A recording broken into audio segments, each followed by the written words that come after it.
फिर हम नहीं बोलेंगे तो बाकी भी तो चुप हैं। बीच में एक दो बार डर लगता था। तो आप अपने आप को धर्म का रक्षक मानते हैं, जो आपके वीडियोस में आप बात करते हैं? उस धर्म की रक्षा करना हम सबका दायित्व भी है, ताकि हम स्वयं की लौकिक पारलौकिक रक्षा कर सकें। प्रेमानंद जी महाराज?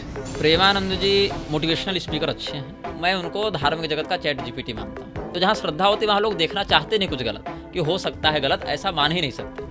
भीड़ जो है वो अपने दिमाग से नहीं चलती है, वो इसलिए जा रही है क्योंकि वहाँ पर और पहले से लोग जा रहे हैं। पूरी शंकराचार्य जी? अनुभवी विद्वान, धर्मनिष्ठ, किंतु परिकरों के व्यामोह में फंसे हुए। उनकी प्रतिभा का जो प्रयोग हो सकता था उस स्तर पर नहीं हो पाया, सिवाय इस भौतिक संसार के कोलाहल में बहुत कम आत्माएं ऐसी होती हैं जो संयम, साधना और आत्मबोध के मार्ग पर अडिग रहती हैं। आज अमृतांश टॉक्स पर हम ऐसे ही एक महान संत का सानिध्य प्राप्त कर रहे हैं। वैसे तो इन्हें किसी इंट्रोडक्शन की ज़रूरत नहीं है, फिर भी मैं सिर्फ इतना कहूँगा कि ये आज के युग के अभिमन्यु हैं। इन्हें 4 साल की उम्र में ही गीता कंठस्थ हो गई थी। आइए स्वागत करते हैं निग्रहाचार्य श्री भागवतानंद जी महाराज का।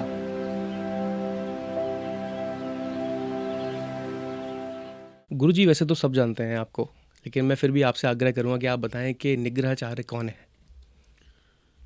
शाक्तों के अंतर्गत आगमों का एक परिमाण है जिसमें 300 ग्रंथ हैं और उनको निग्रहागम कहा जाता है। उन निग्रहागमों के अधिकार में 3 स्तर के धर्माधिकारी होते हैं: मूलाधिकार, युगाधिकार, आज्ञाधिकार। मूलाधिकार में आदि निग्रहाचार्य भगवान सिद्धनाथ जी हैं। युगाधिकार में 50 देवता और ऋषियों का समूह है। आज्ञाधिकार मंडल में अनेकानेक समयानुसार आचार्यगण होते रहते हैं, जिसमें वर्तमान में मैं आज्ञाधिकारी मंडल का निग्रहाचार्य हूँ। और शास्त्र के विरुद्ध कृत्य, वक्तव्य, आचरण इत्यादि को देखकर स्वसामर्थ्य की सीमा में उसका विरोध करना हमारा कर्तव्य है और उसमें हम अधिकृत हैं। गुरुजी, विरोध का मतलब क्या ये होता है कि हम जिस तरीके का इस्तेमाल कर रहे हैं, जैसे आप जिस तरीके से अपने वीडियोस के माध्यम से लोगों को बताते हैं या डांटते हैं, तो क्या यही तरीका एक है लोगों को बताने का, या थोड़ा सा विनम्र हो सकते हैं हम? विनम्रता उसके समक्ष जो उसके महत्व को समझे और जो शास्त्रज्ञ होकर कदाचित किसी असावधानी या प्रमाद के कारण गलत बोल गया हो या कर गया हो, तो ऐसे व्यक्तियों को हम बिल्कुल विनम्रता से समझाते हैं। किंतु जिसकी वृत्ति ही धर्म के विरुद्ध जा रही हो और जिसका नैसर्गिक स्वभाव ही शास्त्र के विरुद्ध जाना हो, वहाँ पर विनम्रता अप्रासंगिक है। वहाँ पर है दुर्वाचा निग्रहो दंडो। महाभारत में कहते हैं कि कठोर वाणी से उसका प्रतिकार करना, दंडात्मक वचन कहना निग्रह कर्म है। मंख कोश, शाश्वत कोश, मेदिनी कोश और वैजयंती कोश, ये सब अनेकानेक जो शब्द शास्त्रीय कोश हैं, उसमें निग्रह शब्द का अर्थ बताया गया है मर्यादा में बांधने के लिए व्यक्ति की भर्त्सना और प्रतिकार। ये एक प्राथमिक स्तर है। इसके अनंतर और भी दंड के स्तर होते हैं, लेकिन प्रारंभ उसका यहीं से होता है। तो आपने धर्म की बात की, तो आपके हिसाब से धर्म क्या है? लोगों को आप बताना चाहें कि धर्म के बारे में, तो धर्म क्या है? अपने नैसर्गिक कर्तव्य का पालन धर्म है, जिसके पालन हेतु शास्त्र ने आपको अधिकृत किया है, जिसका विधान बताया और जिसका निषेध किया। उसमें अपने वर्णगत, आश्रमगत, कुलगत, क्षेत्रगत विभाजन को स्वीकार करते हुए उस कर्तव्य का प्रमाद रहित होकर पालन करना धर्म का एक सामान्य लक्षण है। और उससे और अधिक सरल परिभाषा यह समझें, वेदोक्त मत धर्म है, वेद विरुद्ध मत अधर्म है। और यह हमारा नहीं, यह यमदूतों का मत है, जो यमदूतों ने अजामिल प्रसंग में श्रीमद् भागवत में कहा है, वेद प्रणहितो धर्मो ह्यधर्मस् तद्विपर्ययः। एक दार्शनिक परिभाषा भी इसकी वैशेषिक दर्शन की बड़ी प्रसिद्ध है, यतोभ्युदयो निःश्रेयस सिद्धि सधर्मः। ऐसा कर्म जिसको करने से इस लोक और परलोक दोनों में आपको अभ्युदय, यश इत्यादि की प्राप्ति हो, कल्याण की प्राप्ति हो, वह कर्म धर्म है। तो आप अपने आप को धर्म का रक्षक मानते हैं? जो आपके वीडियोस में आप बात करते हैं या जिस तरीके से लोगों को आप ज्ञानवर्धन करते हैं, उनको समझाते हैं, तो क्या आप अपने आप को धर्म का रक्षक मानते हैं या कैसे देखते हैं इसको? देखिए, धर्म जो आचरण प्रधान होता है, अगर कोई व्यक्ति सदाचारी है तभी वह धर्म सम्मत चिंतन से युक्त हो सकता है। अगर वह धर्म का अपने आप को अनुयायी मानता है या रक्षक मानता है या किसी भी प्रकार से धर्म से अपना संबंध मानता है, तो वह धर्म विरुद्ध जाकर तो हो नहीं सकता, धर्म के अनुकूल होकर हो सकता है। तो मैं हूँ, आप हूँ या कोई भी सनातन धर्मावलंबी व्यक्ति हों, वो धर्म के रक्षक तो नैसर्गिक रूप से सिद्ध होते हैं। क्यों होते हैं? क्योंकि धर्मो रक्षति रक्षितः। धर्म आपकी रक्षा तभी करेगा जब आप स्वयं उसकी रक्षा करेंगे। और धर्म को ऐसा नहीं जिसको हम बाहर से ढो रहे हों, वह स्वभावतः हमारे अंदर प्रतिष्ठित होता है, हमारे अंदर से उसको धारण किया जाता है। बाहर से ओढ़ा नहीं जाता कि आज चादर के समान हमने ओढ़ ली और आज निकाल कर फेंक दिया। ऐसा धर्म नहीं होता है। वह प्राकृतिक रूप से, नैसर्गिक रूप से हृदयस्थ होता है। तो जिस प्रकार से हम एक लौकिक उदाहरण से समझें कि अपने शरीर की रक्षा करते हैं, शरीर की रक्षा करेंगे तभी शरीर हमारी भी रक्षा करेगा। ये बहुत ही लौकिक उदाहरण हमने दिया दर्शकों की सुविधा के लिए। किंतु धर्म और अधिक सूक्ष्म है, वो और अधिक आंतरिक है। तो उस धर्म की रक्षा करना हम सबका दायित्व भी है, ताकि हम स्वयं की लौकिक पारलौकिक रक्षा कर सकें। और अपने हिस्से में हमें जो कर्तव्याधिकार प्राप्त है, उस दृष्टि में हम धर्म के अनुपालक, संरक्षक के दृष्टिकोण से अभिव्यक्त हैं। अच्छा। और गुरुजी, मैंने ऐसा देखा है, सुना है कि आपने 4 साल की उम्र में गीता कंठस्थ कर ली थी। तो इतना जल्दी आपने ये सब कैसे सीखा? क्योंकि 4 साल की उम्र में तो बच्चे ढंग से चलना सीखते हैं, बोलना थोड़ा थोड़ा सीखते हैं। आपने गीता को ही कंठस्थ कर लिया? देखिए, इसके लिए मैंने कोई परिश्रम नहीं किया, इसलिए मैं इसका श्रेय स्वयं को तो दूंगा नहीं। मैंने बैठकर पन्ना पलटा होता तो मैं कहता मैंने परिश्रम किया है, लेकिन मैंने पाया, मतलब मुझे मिल गया। मैं ये नहीं कहूँगा मैंने कमाया। जैसे 2 प्रकार के धन है ना, एक जो आपने अर्जित किया, एक जो आपको पैतृक मिला। 2 प्रकार के धन हैं। तो मेरे माता पिता, जब मैं गर्भ में था तो मेरे माता पिता, उससे पहले भी और आज भी, उनका एक मतलब दैनिक नियम ही यही है, धार्मिक ग्रंथों का अपने अधिकारानुसार पठन पाठन, भगवत संकीर्तन इत्यादि उनका काम ही है। तो जब मैं गर्भ में था तो ये भी करते थे उनका। और विशेष करके मेरी माता जी तो गर्भवती अवस्था में अपने स्त्रियोचित धर्म का पालन करती हुई, धर्मशास्त्रों का जितना उनको अधिकार प्राप्त है उस हिसाब से अध्ययन करती थी, संकीर्तन करती थी। तो हमारी माताजी को और हमारे पिताजी को श्रीमद् भगवद गीता पूरी कंठस्थ थी, हृदयस्थ थी। कई बार पिताजी पारायण कर रहे हैं, माताजी सुन रही, कई बार माताजी ही स्वयं आवर्तन स्मरण इत्यादि कर रही हैं। तो वैसी स्थिति में वह संस्कार हमारे अंदर भी प्रतिष्ठित हुआ, ऐसा समझा जाना चाहिए। और जब वाणी का विकास हुआ तो वह श्लोक हमारे मुख से उच्चरित हुए, तो पिताजी को पता चला कि ये किस ग्रंथ का बोल रहा है, कहाँ से बोल रहा है। तो पिताजी तो जानते ही थे सब। तो पिताजी ने फिर कहा कि इसको कब यह स्मरण हुआ। मेरी माताजी से पूछा कि तुमने कब याद कराया। तो माताजी ने कहा कि भाई हम तो कभी पढ़ाए नहीं, क्योंकि हमारे पास वैसा गृह कार्य से अतिरिक्त समय नहीं कि पूरा ग्रंथ है कि हम उसको पढ़ाएं। तो अवश्य ही हम जब गर्भावस्था में इन ग्रंथों से अपना कालक्षेप करते थे तो उसका संस्कार इस बालक के हृदय में अभिमन्यु के समान स्थापित हुआ। और इस बात को एक साक्षात्कार मेरा नीलय सिंह जी ने लिया था सहारा न्यूज़ के लिए। तो उस समय भी मेरी माताजी ने उस बात को कही थी। वो शायद 2003-4 का इंटरव्यू है वो हमारा। तो उस समय भी माताजी ने कहा था कि वो अभिमन्यु से बड़ी प्रभावित रही उन पात्रों से महाभारत के। तो उन्होंने एक परीक्षण करने का ऐसा विचार किया, तो उनका परीक्षण उस रूप में सफल हुआ, ऐसा समझा जा सकता है। तो गुरुजी, आपके माता पिता की बात आई तो मैंने ये भी सुना है कि आपके पिताजी को पहले से ही पता था कि उनका बेटा पैदा होगा और उन्होंने आपका नामकरण आपके जन्म से पहले ही कर दिया था। हाँ, तो ये क्या सही कहानी है? हाँ, ये सत्य बात है। मेरे माता पिता के विवाह, मुझे जहाँ तक लग रहा है, अंग्रेजी तारीख से देखें तो 30 जून 1994 को पिताजी का विवाह हुआ था। और अंग्रेजी तारीख से ही देखें तो मेरा जन्म 20 मार्च 1997 को हुआ है। तो अपेक्षाकृत गांव की एक मानसिकता होती है कि प्रथम वर्ष में संतान नहीं हुई तो महिला बांझ है। ये एक जो है अंधविश्वास लोगों में होता है कि पहले वर्ष में ही संतान हो जानी चाहिए, नहीं तो महिला बांझ है। तो इस प्रकार से कुछ कुवाच्य हमारे पड़ोसियों ने माताजी को कहे होंगे। तो माताजी को बड़ा कष्ट हुआ अंदर से। उन्होंने पिताजी से अपनी पीड़ा व्यक्त की। तो पिताजी ने कहा कि चिंता मत करो, पुत्र होगा, योग्य होगा और उसका हम नाम यह रखेंगे। जब पिताजी ने हमारे जन्म से पहले ही रख दिया तो लोग हंसे कि भाई अभी तो कोई मतलब संभावना भी नहीं दिख रही है और ये अपने बच्चे का नाम स्वयं रख चुके हैं, बेटा होगा, ये होगा। तो पिताजी बोले कि मुझे ऐसा विश्वास है, पता नहीं उनको क्या अनुभव हुआ होगा। मेरे पिताजी ने मतलब उनका जीवन हमने संतोष, त्याग, अपरिग्रह और संयम से ओतप्रोत देखा है। मतलब जैसे हम लोग के शरीर में खून, हड्डी, चमड़ा है, वैसे उनके शरीर में संयम, तपस्या, सहनशीलता, ये सब हमने देखी है। तो हनुमान जी को उन्होंने 158 पारायण पूरे श्रीमद् भागवत के सुनाए हैं। और वो किसी यजमान के लिए नहीं, बस अपने कर्तव्य के अंतर्गत उन्होंने सुनाए हैं। उपनिषद इत्यादि का, शांकर भाष्य, शांकर वेदांत इत्यादि का उनको अच्छा अभ्यास है। 25 साल हो गए वो किसी प्रकार का नमक ग्रहण नहीं किए, सिंधा नमक भी नहीं, किसी प्रकार का नहीं। सिलाए वस्त्र नहीं पहनते, और सिलाए वस्त्र तो खैर हम या मेरे छोटे भाई भी नहीं पहनते। तो इस प्रकार से उनकी प्रवृत्ति शुरू से संयमात्मिका रही। मौन रहे तो साल भर केवल मौन ही रहे। तो मतलब और गीता पाठ कर रहे हैं तो जब आपको स्वामी कृपात्री जी का स्मरण होगा, वो पूरी दुर्गा सप्तशती शीर्षासन में पढ़ते थे। तो मेरे पिताजी श्रीमद् भगवद गीता शीर्षासन में पढ़ते थे, अच्छा। माथा नीचे पैर ऊपर, और पूरी धर्म क्षेत्र से लेकर हम्म, यत्र योगेश्वर स्वरः कृष्ण तक।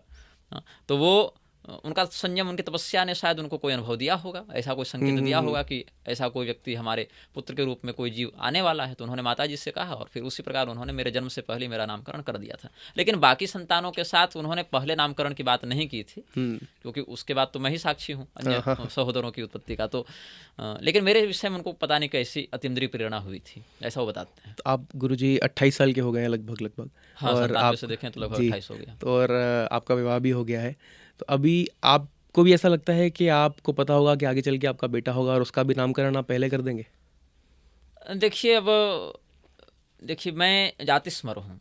जातिस्मर शब्द का अर्थ होता है जिसको अपने पूर्व जन्मों की स्मृति हो, पूरी तो नहीं लेकिन इतना मूल कि मेरा नाम क्या था, मैं कहाँ का रहने वाला था, मेरी मृत्यु कैसी, मतलब मूल बातें, बहुत ज़्यादा तो नहीं। क्योंकि जिन मंत्रों का प्रयोग मैं उन जानकारियों को, उन सूचनाओं को प्राप्त करने के लिए कर रहा था, वो है तो बहुत अच्छे, मतलब भगवान सूर्य से संबंधित हैं, और हम तो सूर्यवंशी हैं भी, शाकद्वीपी ब्राह्मण होने से हम सूर्योद्भूत हैं। लेकिन फिर भी उन स्मृतियों का लौटना अच्छा नहीं होता, वो बहुत चुभती हैं वो यादें। अपने आप को उस रूप में स्मरण करना, उस प्रकार के जीवन को स्मरण करना, फिर उन परिजनों का स्मरण करना। तो मैं तो आज भी जब तर्पण इत्यादि करता हूँ पितरों का, तो पूर्वजन्म के उन पितरों का स्मरण करके भी कर देता हूँ। तो मैंने फिर उन मंत्रों का प्रयोग बंद कर दिया, क्योंकि वो यादें एक प्रकार से आज की भाषा में कहे तो हाउंट कर रही थी दिमाग को, कि वो मैं वहाँ था, ऐसे था, तो वो बाधक होती है। प्रकृति अगर हमसे कुछ छिपाती है तो अच्छे के लिए छिपाती है। तो जहाँ तक मुझे अपने पिछले 2 जन्मों का स्मरण है, जब मैं वैश्य वर्ण में था, तो जिस दिन मेरा विवाह हुआ था, मेरी धर्मपत्नी का निधन उसी दिन हुआ था। अच्छा। सड़क दुर्घटना में वापस आ रहे थे, तो जो बैलगाड़ी थी वो लड़ गई, तो उनका निधन हो गया था। तो वहाँ तो संतान हुई नहीं, मैंने दूसरा विवाह भी नहीं किया। जब मैं क्षत्रिय वंश में था, तो विवाह से पहले ही हम वीरगति को प्राप्त हुए, तो वहाँ भी संतान की संभावना नहीं। पता नहीं मेरे मन में ऐसा कई बार क्यों लगता है कि संभवतः इस जन्म में भी मुझे और संतान का सुख न मिले, मतलब एक भावना उठती है। और मुझे आत्मदेव का स्मरण होता है, जिनको सन्यासी ने कहा था, ज्योतिषपाद यति ने कहा था, सप्त जन्मावधि तव पुत्रो नैवच नैवच, 7 जन्म तक तुम्हारी संतान नहीं होगी। हो सकता है ये मेरे मन का एक चिंतन हो, क्योंकि वो घटनाएं ऐसी बात याद आती है तो एक दिमाग में, वो मस्तिष्क में चिंतन जाता है। हो सकता है मैं गलत हूँ, हालांकि मेरी कुंडली में पुत्र योग है, निसंतानता योग नहीं है। हाँ, ये तो आपने दोनों बातें कर दी। हाँ, लेकिन अंदर से ऐसा लगता है कई बार कि शायद न भी हो। यद्यपि ये तो भविष्य का विषय है, इस पर हम अभी कुछ नहीं कर सकते। लेकिन ऐसा नहीं कि मैं कुछ नामकरण कर दूं या कुछ वैसी अतीन्द्रिय प्रेरणा मुझे नहीं होती है अभी जी। और निग्रह संप्रदाय में एक और भी उक्ति है, शिष्य पुत्राः कृतान्वयी। हमारे यहाँ शिष्य ही पुत्र के रूप में भी चलते हैं। अच्छा। तो इसीलिए हमने एक उक्ति यह भी कही थी, सर्वे निग्रह पुत्राः संप्रदाय अनुगामिनः, संप्रदाय के अनुयायी निग्रह पुत्र इस उपाधि से युक्त होंगे, ये भी हमने कहा था। तो शिष्यवान होना भी पुत्रवान होने के तुल्य है, सहोदर का भी अगर पुत्र हो तो वह भी पुत्रवान होने के तुल्य है। तो मुझे ऐसी कोई रुचि नहीं है कि मैं पुत्रवान हो या न हो, मेरा जो प्रारब्ध भगवान ने लिखा होगा उसके अनुसार से होगा। अगर हो रहा हूँ वो भगवान की इच्छा, नहीं हो रहा हूँ वो भी भगवान की इच्छा। अच्छा। लेकिन फिर भी गृहस्थों के लिए पुत्र सुख एक यज्ञ के समान है, प्राजापत्य यज्ञ है, तो ईश्वर करें कि हो, ताकि हम अगली पीढ़ी को कोई और ऐसा प्रशिक्षित धर्माधिकारी, जैसे मेरे पिताजी ने मुझ पर परिश्रम किया तो कुछ लोगों को लाभ हो रहा है उसका, तो हम भी कुछ परिश्रम करें तो आगे पीढ़ी को थोड़ा ज़्यादा और सुरक्षित देखने का सौभाग्य हो सकता है। तो अभिप्सा सबकी होती है, लेकिन ऐसी कोई बहुत ज़्यादा प्रबल आकृष्टि नहीं है हमारी कि हो ही जाए या ना हो। ये तो खैर अब भविष्य का विषय, अभी तो विवाह को 6 महीने ही हुए हैं वो भी तपस्या में ही बीते हैं लगभग। नहीं, आप इतना, आपका आना जाना सब जगह लगा रहता है। गुरुजी, इसी से एक चीज़ पूछूंगा कि आप जिस तरह की बातें कर रहे हैं, लोग तो आपको अवतार मानते ही हैं, क्या आप, कई सारे लोग हैं। नहीं, वो मैं उनको बिल्कुल स्पष्ट आपके उसी का सवाल है गुरुजी, आप बस सुन लीजिए फिर आप बता दीजिएगा कि आप खुद को अवतार मानते हैं, एक सामान्य व्यक्ति मानते हैं, या सिर्फ ये एक कौतूहल का विषय है? नहीं, ये अतिशयोक्ति है, अवतार जैसी कोई बात नहीं है। हाँ, ये अवश्य है कि पारंपरिक ज्योतिषाचार्यों ने वराह मिहिर जी के सिद्धांत के अनुसार हमको ये जरूर बताया है कि देवलोक से आया हूँ, देवलोक को जाऊँगा। ये तो ज्योतिष का शास्त्रोक्त सिद्धांत है, जिसमें मेरा कोई निजी मत नहीं है, ये वराह मिहिर जी का सिद्धांत है। और साधनात्मक अनुभवों से भी हमें अतीन्द्रिय स्थिति में देवलोक के कुछ अनुभव स्मरण होते हैं, ये हमने अनुभव किया है, किंतु मैं उसको अवतार इत्यादि शब्दों से लक्षित नहीं करूंगा। हाँ, योग भ्रष्ट मेरे पिताजी मुझे कहते हैं। योग भ्रष्ट किसे कहते हैं कि पूर्व जन्म का कोई ऐसा धर्मात्मा जो अपने साधना पथ को पूर्ण किए बिना शरीर छोड़ने को विवश हो गया, तो उसका पुनर्जन्म उस साधना को पूरा करने के लिए हो जाता है। तो वैसे अनुभव तो जीवन में रहते हैं, बचपन से हमने यह प्रवृत्ति को अनुभव भी किया है। और देवताओं की बहुत अधिक कृपा, ऐसा लगता है जैसे कि मतलब दिखते नहीं है चमड़े की आंखों से, लेकिन सदैव साथ में है।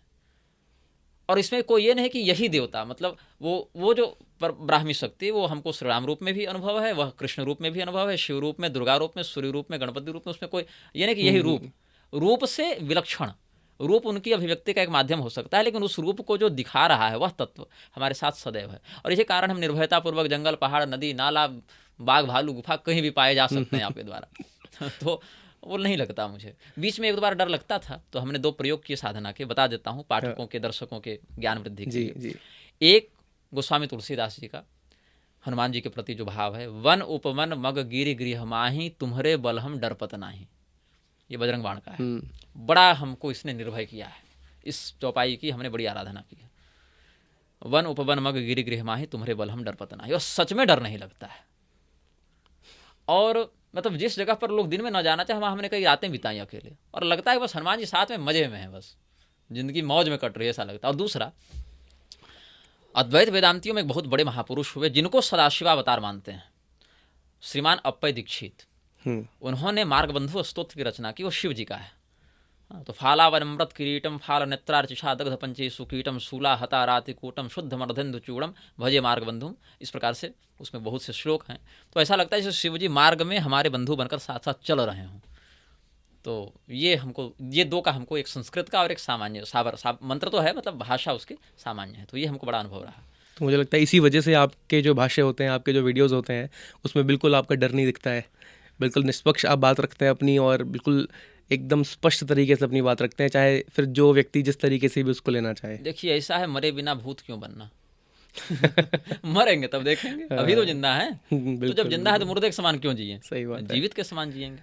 इसीलिए आपकी टिप्पणियां इतनी ऊपर ऊपर तक जाती हैं। आपने सुप्रीम कोर्ट पे टिप्पणी इतनी बड़ी कर दी। देखिए, मैं टिप्पणी कठोर और सौम्य नहीं करता, यथार्थ का प्रयास करता हूँ। अगर न्यायालय के किसी फैसले से किसी व्यक्ति या समाज का मौलिक स्वरूप ही प्रभावित हो जाएगा, तो उस सिटिंग जज के विवेक पर हम पूरे समाज को नहीं छोड़ सकते हैं, क्योंकि उसने क्या पढ़ा, क्या जाना, क्या लिखा, वो उसका निजी मत हो सकता है, लेकिन आप उससे पूरे समाज को नहीं निर्देशित कर सकते। आप आज हैं, कल नहीं है, लेकिन वो समाज आपसे पहले भी था, आपके बाद भी रहेगा, और आपकी एक लेखनी पर पूरे समाज को या उसकी धार्मिक मान्यता, परंपरा को, उसके सदाचार को तौल दिया जाएगा, तो ये व्याघात है समाज पर। और उस स्थिति में यदि आपका निर्णय हमें प्रभावित करेगा, तो हमारी वाणी के प्रभाव से आप बच नहीं पाएंगे ना। बिल्कुल, ये हमारा चिंतन है। क्योंकि देखिए, बात ऐसी है कि जज हो, वकील हो, नेता हो, मंत्री हो, मनुष्य ही है ना। आप आज जज हैं, आप आज प्रधानमंत्री हैं, आज आप राष्ट्रपति हैं, चाहे आप रिक्शा चालक हैं। सही बात है। वृत्रासुर तो है नहीं कि जब तक दधीची हड्डी नहीं देंगे आप मरेंगे नहीं। मनुष्य ही तो हैं। तो उस मानवीय बुद्धि की सीमा में आपका कृत्य समाज के मौलिक विकास में लगना चाहिए। आपके निजी स्वार्थ, प्रमाद, अज्ञानता के कारण अगर आपका कोई निर्णय समाज को नकारात्मक रूप में प्रभावित कर रहा है और पीढ़ियों को असर कर रहा है, तो फिर हम विवश होंगे आपका विरोध करने के लिए, और आपका अपराध जितना गंभीर होगा, हमारा विरोध भी उतना ही कठोर होगा। तो गुरुजी, आप टिप्पणियां जो करते हैं उससे कई सारे लोगों को बुरा लगता है। सुप्रीम कोर्ट ने तो अभी तक फिलहाल कोई एक्शन नहीं लिया था, लेकिन कई सारे लोगों ने आप पे मुकदमे किए। तो आप इतना घिरे रहते हैं इन चीज़ों से, आप पे अभी कितने मुकदमे चल रहे हैं? देखिए, जो मेरी जानकारी में है उस हिसाब से 4 तो चल रहे हैं, 2 चलने वाले हैं। चलने वाले हैं? हाँ, इसकी जानकारी आपको है? नोटिस आते रहते हैं भाई कि ये आपने किया है, इसका आप क्षमा मांग लें, माफीनामा दे दें तो केस करेंगे, तो अब तो प्रोसीडिंग में है वो। तो आप डील कैसे करते हैं इनके साथ? जो मेरा प्रमाण है उनके, जैसे मैंने कुछ कथन दिया, मान लीजिए मैंने आपके विरोध में कोई बात कही, आपके या आपके लॉयर के द्वारा मुझे भेजा गया, तो मैं प्रमाण दूंगा कि मैंने जो आपके लिए कहा वो मैंने क्यों कहा, या मैंने अगर किसी और की बात का संदर्भ दिया तो मैं उसको रखूंगा और कहूंगा कि भाई ये हमारा पक्ष है, एक संवाद की हम बात करेंगे, और फिर भी आपको न्यायालय जाना है, पुलिस के पास जाना है, तो आप जाइए, फिर हम वहाँ अपनी बात कहेंगे। तो ये हम कर सकते हैं, और नहीं तो फिर नोटिस तो बहुत आते हैं। तो आपको नोटिस के साथ साथ गुरुजी धमकियां भी बहुत आती हैं? हाँ, धमकी आती है। धमकी मुझे आती है, मेरे माता पिता को आती है, मेरे भाई बहनों को, मेरे धर्मपत्नी को, मुझसे जुड़े हर व्यक्ति को धमकी आती है, मेरे मीडिया प्रभारी को। और 11 लाख का इनामी हूँ मैं अभी। 11 लाख का इनामी? हाँ, मेरे मस्तक को काटने पर 11 लाख का इनाम है अभी। ये थोड़ा इसको और हाँ, ये ऐसा हुआ बताएंगे? था कि एक महात्मा हैं शांकर परंपरा में, स्वामी त्र्यंबकेश्वर चैतन्य ब्रह्मचारी जी। अब वो संन्यास्त हो गए तो उनका नाम हो गया स्वामी ब्रह्मानंद सरस्वती जी। और बड़े विद्वान व्यक्ति हैं, बहुत विद्वान। और मतलब उनके व्यक्तित्व में हमको अभी तक जो हमने जाना, अब हर व्यक्ति का दृष्टिकोण होता है, हो सकता है किन्हीं के मत में वो गलत भी हो, लेकिन मैंने अभी तक उनके व्यक्तित्व को निष्कपट जाना है। तो उनके मठ में एक व्यक्ति रहता था, गंगाधर पाठक नाम था। और वो गंगाधर ब्रह्मचारी या नहीं, गंगाधर पाठक नहीं है, गंगाधर ब्रह्मचारी। गंगाधर पाठक मैथिल तो ये हो गए, वो राम जन्मभूमि के शिलान्यास वाले, हो सकता है वो दूसरा हो, ये तो भिन्न है। वो गंगाधर मैथिल, ये गंगाधर ब्रह्मचारी लिखता था वो। तो वो लड़का जो है ज़्यादा बड़ा नहीं, शायद 30-32 साल का होगा, उन्हीं के मठ में हमसे मिला था। पता नहीं उसको क्या चिढ़ लगी हमसे, वो सोशल मीडिया पर लिखने लगा कि मेरे बारे में कि मेरा नाम सलीम खान है, ऐसा वो बताने लगा। और मेरे पास प्रमाण हैं, साक्ष्य हैं, फोटो चाहिए, वीडियो चाहिए। दरगाह वाला बता रहे हैं? दरगाह नहीं, वो दरगाह वाला भिन्न है, दरगाह अच्छा, वाला वो भिन्न है। अच्छा, बता दूंगा। वो उसने कहा कि मेरे पिताजी, मतलब मेरे विषय में, कि मेरे पिताजी नमाज पढ़ने जाते हैं, मस्जिद जाते हैं, तो मुसलमान औरतों को रखा हुआ है, मतलब जो मन में आया सो बोल दिया। तो फिर जब कुछ नहीं रिएक्शन हुआ तो मेरे माथे पर 11 लाख का इनाम रख दिया। तो अभी मुंबई में उस पर FIR हुई थी। अब पता नहीं पुलिस की क्या जांच चल रही है, वो पुलिस जाने और FIR करने वाले जाने, हम तो उसमें कोई पार्टी नहीं है। हमारे एक शुभचिंतक ने वहाँ FIR करवाई थी। अच्छा। तो तब से वो फरार ही है। सोशल मीडिया पर कभी कभी आता है, लेकिन कुछ वैसा सक्रिय नहीं। अच्छा। और गुरुजी ये भी था कि अच्छा, दरगाह वाला। हाँ, दरगाह वाला बताइए। दरगाह वाला ऐसा हुआ था कि एक वीडियो वायरल हुआ था सोशल मीडिया पर, मेरे नाम से लोगों ने फैलाया था। तो उसमें कोई व्यक्ति जो कैमरा के किसी एंगल से, उसकी मुखाकृति पता नहीं मेरी जैसी दिख रही होगी कुछ लोगों को, साइड एंगल, हाँ कोई एंगल बना होगा, ऐसा होता है ना कई बार फेस लगता है मिलता हुआ। तो वो किसी दरगाह में जा रहा था और वो अपना जो भी उसको जादू टोना झाड़ फूक करना था किया। तो लोगों ने कहा कि देखो ये भागवतानंद का असली चेहरा पता चल गया, ये तो ऐसे दरगाह जाता है, ये तो क्या है, जिहादी है, वो जो भी जिसको बोलना था। फिर हमने देखा भाई ये तो मैं तो नहीं हूँ, और फिर मैंने जांच की, उसको रिवर्स सर्च किया, पता नहीं, तो पता चला वो इंस्टाग्राम में वो वीडियो अवेलेबल था, उपलब्ध था। और उसको विनत शर्मा नाम का कोई व्यक्ति चलाता था। विनत शर्मा की आईडी एनडी मलंग के नाम से थी, वो हरियाणा पंजाब किधर का है वो, तो अच्छा। उसकी थी। तो उसका चेहरा पता नहीं कैसे, मतलब किसी एंगल से मेरे जैसा लगा लोगों को, तो मेरे नाम से पूरा फैला दिया। तो हो सकता है गंगाधर को भी वहीं से लगा होगा कोई भ्रम कि ये तो सलीम खान है, कुछ भी। मतलब गुरुजी, आप अशास्त्रीय लोगों से और अशास्त्रीय जो भाषण देते हैं उन पे आपकी टिप्पणी हमेशा होती है, और आप कुछ नाम ऐसे बताना चाहेंगे कि आप जिनसे कुछ ना कुछ प्रॉब्लम है आपको? आप नाम बोलिए, मैं बताऊंगा कि मैंने उन पर कुछ बोला है कि नहीं, क्योंकि अब इतने अधिक हो चुके हैं कि एक मुझे याद नहीं कि मैंने कितनों पर क्या बोल दिया। जैसे मैं अगर साफ पूछूं तो रामभद्राचार्य जी महाराज। हाँ, वो तो हमारे मतलब बोहनी उन्हीं से हुई है। तो आप उनसे, रामभद्राचार्य जी पे आप क्या कहना चाहेंगे? रामदेव से हुई थी। अच्छा, तो पहले रामदेव से ही शुरू करते हैं। रामदेव ने एक वक्तव्य दिया था, ज्योतिष पाखंड है ये सबको पर, और शायद 2014-15 में दिया था। तब हमने एक वक्तव्य निर्गत किया था। तब हम थे उमगा पहाड़ पर। उमगा पहाड़ है औरंगाबाद जिले बिहार में, एक भगवती का बड़ा दिव्य स्थान है, और वहाँ मैं 6 साल की उम्र से जा रहा हूँ, और मेरी बहुत प्रिय साधना स्थलियों में वो है। तो वहाँ महीनों जाकर मैं रहता हूँ, बहुत आनंद आता है, पहाड़ पर रहता हूँ। और वहाँ मैंने 2 बार कथा भी की है, एक बार 2004 में और एक बार 2008 में। तो उस समय रामदेव के विरुद्ध हमने वक्तव्य दिया था। और एक दूसरा वक्तव्य हमने दिया था ये चित्रलेखा के विरुद्ध। मुरारी बाबू, चित्रलेखा और चिन्मयानंद बाबू, ये सब आए थे उस समय, नहीं वो अली मौला वाला प्रकरण चला था, तो सबसे पहले हमने ही विरोध किया था। और बाद में फिर वो अलग अलग चैनल वाले उसको चलाने लगे, और मुझे कोई जानता नहीं था उस समय उतना, तो मुझे बाइट नहीं दी लोगों ने, लेकिन वो शुरुआत हमने ही की थी। तो मुरारी बापू, चित्रलेखा और चिन्मयानंद, ये तीनों को हमने उसमें कहा था। तो बाद में उसमें एक जो है चिन्मयानंद, वो आए थे मंदसौर, और उन्होंने कहा कि श्याम सुंदर पाराशर जी ने हमको भेजा। पता नहीं उन्होंने भेजा कि नहीं, लेकिन उन्होंने यही कहा था, और हम आपसे अपने उस वक्तव्य के लिए क्षमा चाहते हैं, आगे से हम ऐसा नहीं करेंगे। तो उन्होंने ऐसा कहा, तो हमने भी उनका अभिनंदन किया कि ठीक है, अगर आप सुधार करते हैं तो अच्छी बात है। हालांकि पूर्णतया शास्त्रीयता तो नहीं है इन लोगों में, हम तो नहीं कर सकते पूर्णतया, लेकिन उस अंश में अली मौला वाले प्रकरण में, है ना, वो सूरत तेरी सुभान अल्लाह इत्यादि वो लोग कर रहे थे, है ना, भजन के नाम पर, तो उसमें उन्होंने मुझसे कहा था कि मैं आगे से ऐसा नहीं करूँगा। ठीक, अच्छी बात है, अगर उस अंश में सुधार हुआ है तो उस अंश में हम कहते हैं अच्छी बात है। तो वहाँ से हमने शुरू किया था। और फिर रामभद्राचार्य जी का जो प्रकरण हुआ वो बड़ा विचित्र है। विचित्र ऐसा है कि कोरोना का लॉकडाउन लगा था, नहीं कोरोना से पहले ऐसा हुआ था कि 2017 में मैं गया था छत्तीसगढ़। 2017 में पुरी शंकराचार्य जी का एक कार्यक्रम वहाँ होने वाला था, लेकिन कुछ वहाँ के प्रबंधकों का बजट कम था और वहाँ के जो पूरी शंकराचार्य जी के छत्तीसगढ़ प्रभारी थे, उन्होंने कुछ बातें कही कि पहले मेरी कथा कराओ, उसमें शंकराचार्य जी को बुलाओ, तो 5-6 लाख कहाँ से खर्चा कर पाते वो उस समय 2017 में। तो फिर मुझे उन लोगों ने बुलाया था और मुझे पूरी शंकराचार्य जी के ही एक बड़े प्रिय शिष्य हैं प्रशांत मिश्र जी, और मेरे भी प्रिय हैं अभी तक। अब पता नहीं वो मानते हैं कि नहीं मानते हैं, लेकिन प्रिय तो हैं ही। तो वो जो है सो किसी व्यक्ति को मेरा नंबर दिए होंगे रेफरेंस में, तो वहाँ से संपर्क मिला था। तो वहाँ मैं गया था, तो वहाँ पर मैंने गोस्वामी जी की रामचरितमानस पर व्याख्यान वो 4-5 दिन हमने दिया। तो वहाँ पर एक व्यक्ति हमको ब्राह्मण मिले, मनोज शर्मा। तो मनोज शर्मा जी जो हैं वो हमको कहे कि आप कह रहे हैं उत्तरकांड प्रामाणिक है, और वहाँ रामभद्राचार्य जी, वो तो रामभद्र दास बोलते हैं, रामभद्राचार्य बोलते भी नहीं हैं, वो रामभद्र दास जी ने कहा कि वो प्रक्षिप्त है, अप्रामाणिक है। तो हमने कहा भाई इतने बड़े विद्वान है, अब मैं तो देखिए भाई व्यक्तिगत जानता नहीं था, मैंने कहा इतने बड़े विद्वान है कैसे बोल सकते हैं, आप झूठ बोल रहे हैं। बोले नहीं, मेरे पास प्रमाण है, उनकी लिखी पुस्तक है। तो उन्होंने पुस्तक का संदर्भ दिया। फिर मैंने व्यक्तिगत संवाद का प्रयास किया कि चिट्ठी लिखूं तो मिलूं, तो कहाँ मिलने वाले और कहाँ चिट्ठी का उत्तर देने वाले। तो 3 साल हमने खूब प्रयास किया।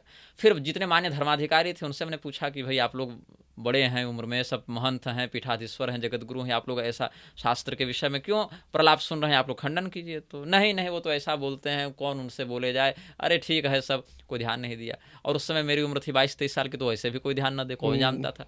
देखिए कथावाचक रूप में जानते थे, लेकिन इस रूप में मुझे प्रस्तुत हो सकता हूँ मैं, ये नहीं जानते थे वो। तो फिर मैंने लेख लिखना प्रारंभ किया फेसबुक पर 2020 में, जब कोरोना का पहला लॉकडाउन लगा था। तो मैं उसमें भगवान कार्तिकेय की आराधना करता था, प्रज्ञावर्धन प्रयोग में कर रहा था, और उनकी बड़ी कृपा हम पर रही उसमें। मैंने वो उस पुस्तक को मैंने नहीं लिखा, उन्होंने लिखवाया, ये हम अनुभव करते हैं। उसमें बस मैंने कलम उठाकर ऐसे से किया है, यही जानिए, और हाथ उन्होंने पकड़ा था, कुमार कार्तिकेय ने। ये निग्रहो निग्रहाणाम च नेता तुम सुरनंदन, ये उनकी स्तुति में हम लोग कहते भी हैं। तो फिर वहाँ से जब हमने लिखे 2 लेख, तो हमको चित्रकूट एसपी ऑफिस से फ़ोन आया, और वहाँ के जो राइटर थे या जो भी थे, वो बोले कप्तान साहब भड़के हुए हैं, तुमको जेल में डाल देंगे, केस करेंगे, माफ़ीनामा करो, जारी करो, ये करो, तुम जगत गुरु पर कैसे आरोप लगा सकते हो। फिर मेरे पिताजी ने कहा कि माफ़ीनामा जारी करो। हमने कहा पिताजी अगर यही सब करवाना था तो हमको आपने धार्मिक शिक्षा क्यों दी। एक सामान्य जैसा आज की पीढ़ी में होता है भरण पोषण, वैसा किया होता आपने। अब आप इधर नशा भी कर दिए शास्त्र का और कहते हैं छोड़ भी दो, तो फिर हम नहीं बोलेंगे तो बाकी भी तो चुप हैं, तो फिर केवल गलत बोलने वाले का ही मुँह खुले। तो पिताजी बोले अच्छा ठीक है, कभी विवाद को बंद करने के लिए तुम कुछ बोल दो। तो हमने यही कहा कि मेरी इच्छा तो नहीं थी बोलने की, लेकिन वही बात मैं पोस्ट हटाऊंगा नहीं।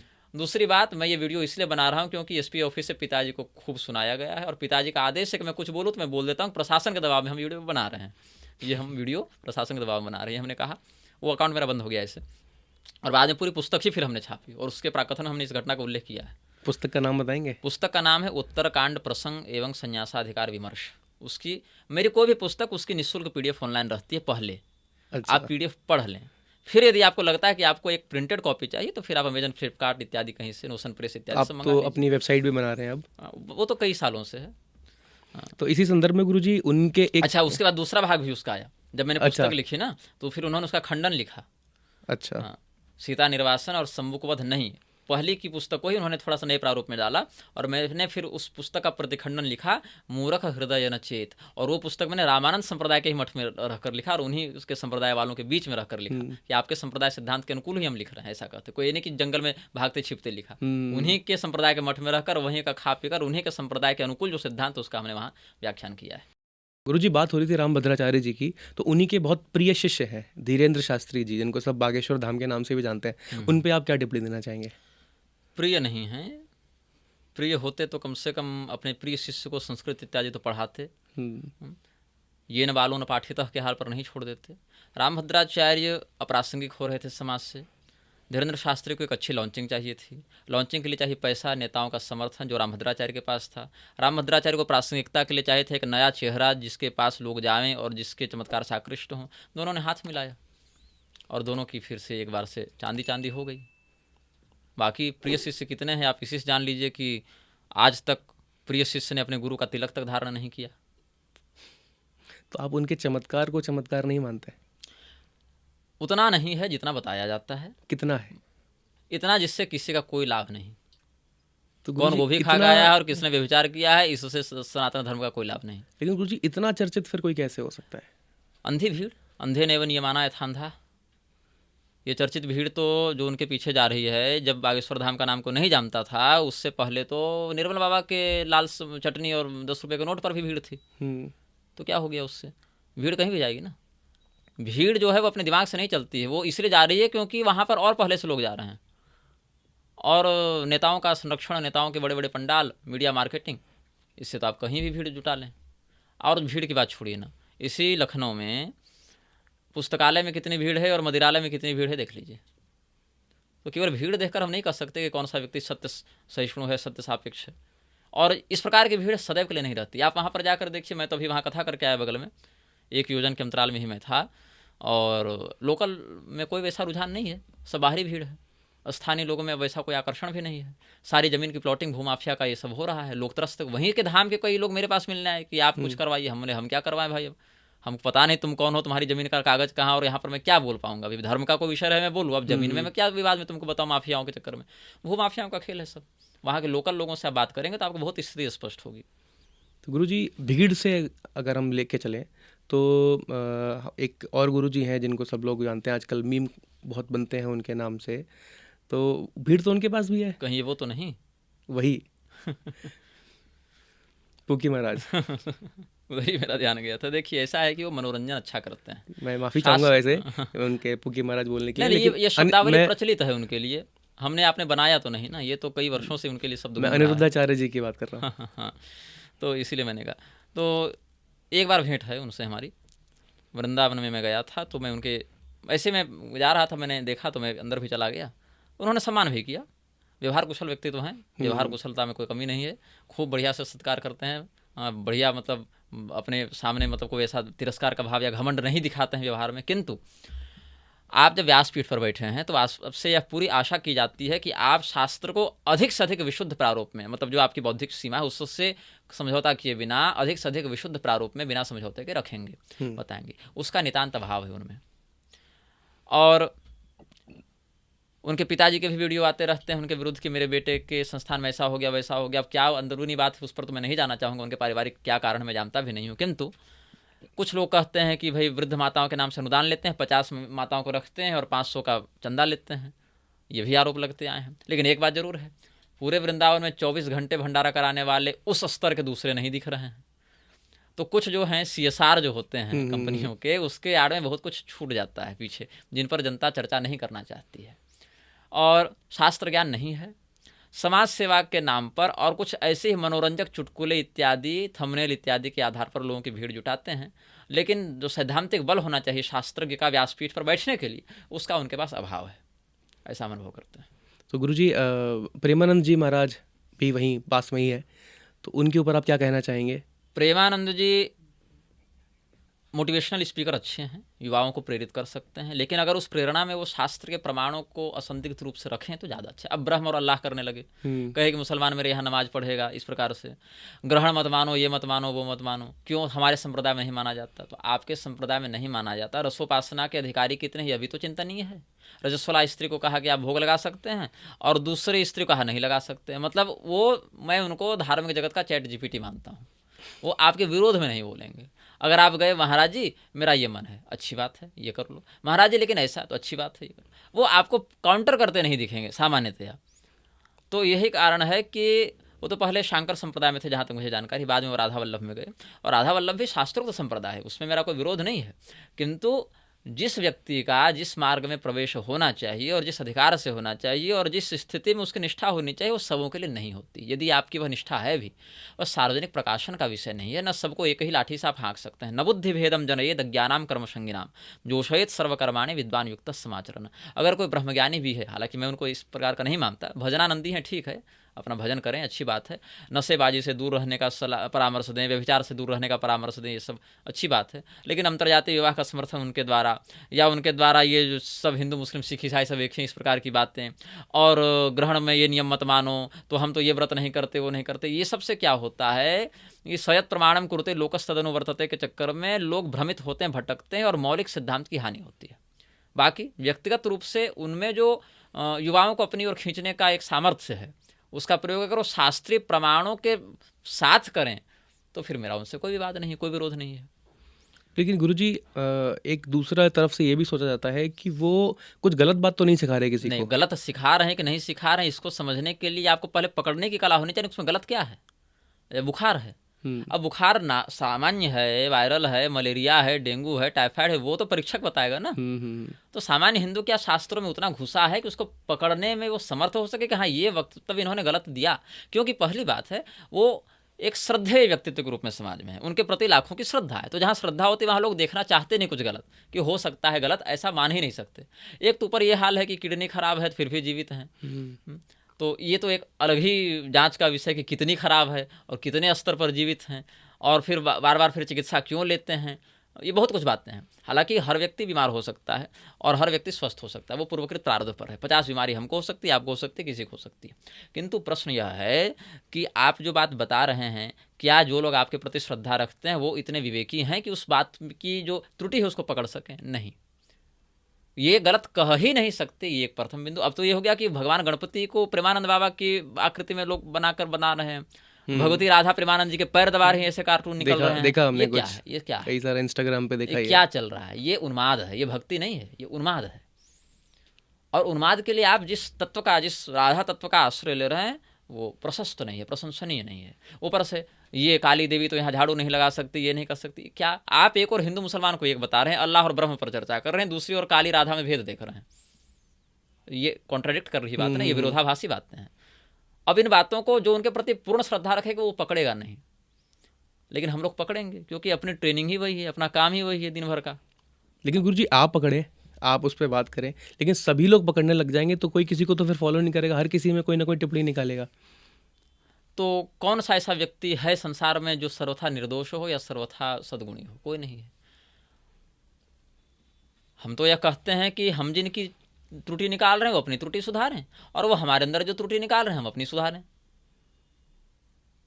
तो क्या है यहाँ पर? ये क्लॉज बन गया है, घोषित एक नियम है कि कोई किसी का नाम लेकर नहीं बोलेगा अगर विरोध में बोलना हो। बाकी नाम लेकर खूब चापलूसी कीजिए, कोई अंतर नहीं पड़ता।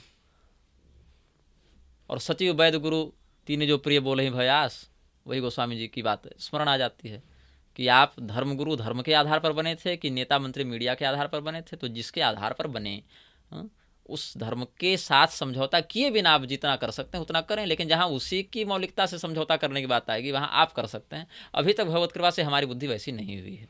गुरुजी, किसी को अगर पहचानना हो कि कौन सही है या कौन गलत है तो किन चीज़ों का उसको ध्यान रखना चाहिए? वर्णाश्रम के प्रति उसका क्या विचार है, खान पान, आहार, विवाह इत्यादि जो समाज के प्रधान स्तंभ है उसमें उसकी क्या गति है, अपने संप्रदाय के मौलिक शास्त्रों का उसने, जैसे जो शांकर मतावलंबी है उसने शांकर ग्रंथ कितने पढ़े, उसके प्रकरण कितने पढ़े, श्री भाष्य आदि का अध्ययन रामानुजियों ने कितना किया। तो जिस संप्रदाय का जो व्यक्ति है उस संप्रदाय के मौलिक आचार्यों के सिद्धांत को कितना जानता है और कितना मानता है और कितना अनुकरण करता है, यहाँ से परीक्षण किया जा सकता है। सापेक्षता अन्य ग्रंथों से उसकी कैसी है, अन्य इष्टों से उसकी कैसी है, वर्णाश्रम के विषय में उसका चिंतन क्या है, विवाहादि के विषय में क्या है, संतानों के संस्कार के विषय में क्या है। तो इन सभी विषयों को व्यक्ति अगर सुनेगा ध्यान से तो कहीं ना कहीं वेदाधिकार आदि के विषय में उसका क्या मत है। तो इन सभी बातों को समझकर वो परीक्षण, क्योंकि वेद को तो आर्य समाज भी प्रमाण मान रहे हैं, शंकराचार्य भी प्रमाण मान रहे हैं। तो शंकराचार्य जी के मत में जो वेद का तात्पर्य है वो आर्य समाजी नहीं मानते और इधर वाला वो नहीं मानते। तो अगर हम जब तक उस बात को समझने की योग्यता नहीं रखेंगे तब तक वर्णाश्रम के विषय में दोनों कहेंगे हम वर्णाश्रम के समर्थक हैं, लेकिन वो समर्थन वास्तविक समर्थन है कि मौलिकता के खंडन के साथ समर्थन है, ये समझना बारीक प्रज्ञा का विषय है। सब लोग ऊपरी नज़र से नहीं समझ सकते हैं। तो आप गुरुजी फिर कुछ ऐसा बताना चाहेंगे लोगों को कि वो किन चैनल को देखें, ऐसे कुछ चैनल या ऐसी कुछ किताबें जिनसे वो उनका ज्ञानवर्धन भी हो, आगे बढ़े सबको, और उनमें जो गुण है उसको ग्रहण कीजिए, अवगुणों का परित्याग कीजिए। तैत्तरीय उपनिषद की शिक्षावल्ली में यही उपदेश बताया वेद ने कि जो अनवद्य चरित्र हैं, सुचरित्र हैं, उसको ग्रहण करो, शेष का बहिष्कार करो। हमारे जीवन में भी अगर कुछ ऐसा दोष आपको दिख रहा हो जो स्पष्ट शास्त्र विरुद्ध हो तो आप उसका प्रखर होता से विरोध कीजिए, उसका बहिष्कार कीजिए। ये हमारा चिंतन है। जी गुरुजी। और कुछ लोग ऐसा कहते हैं कि आप पैशाचिक साधनाओं के साधक भी हैं, ये आपकी ही किसी किताब में से कुछ से लोगों ने एग्जाम्पल लेके बताया है?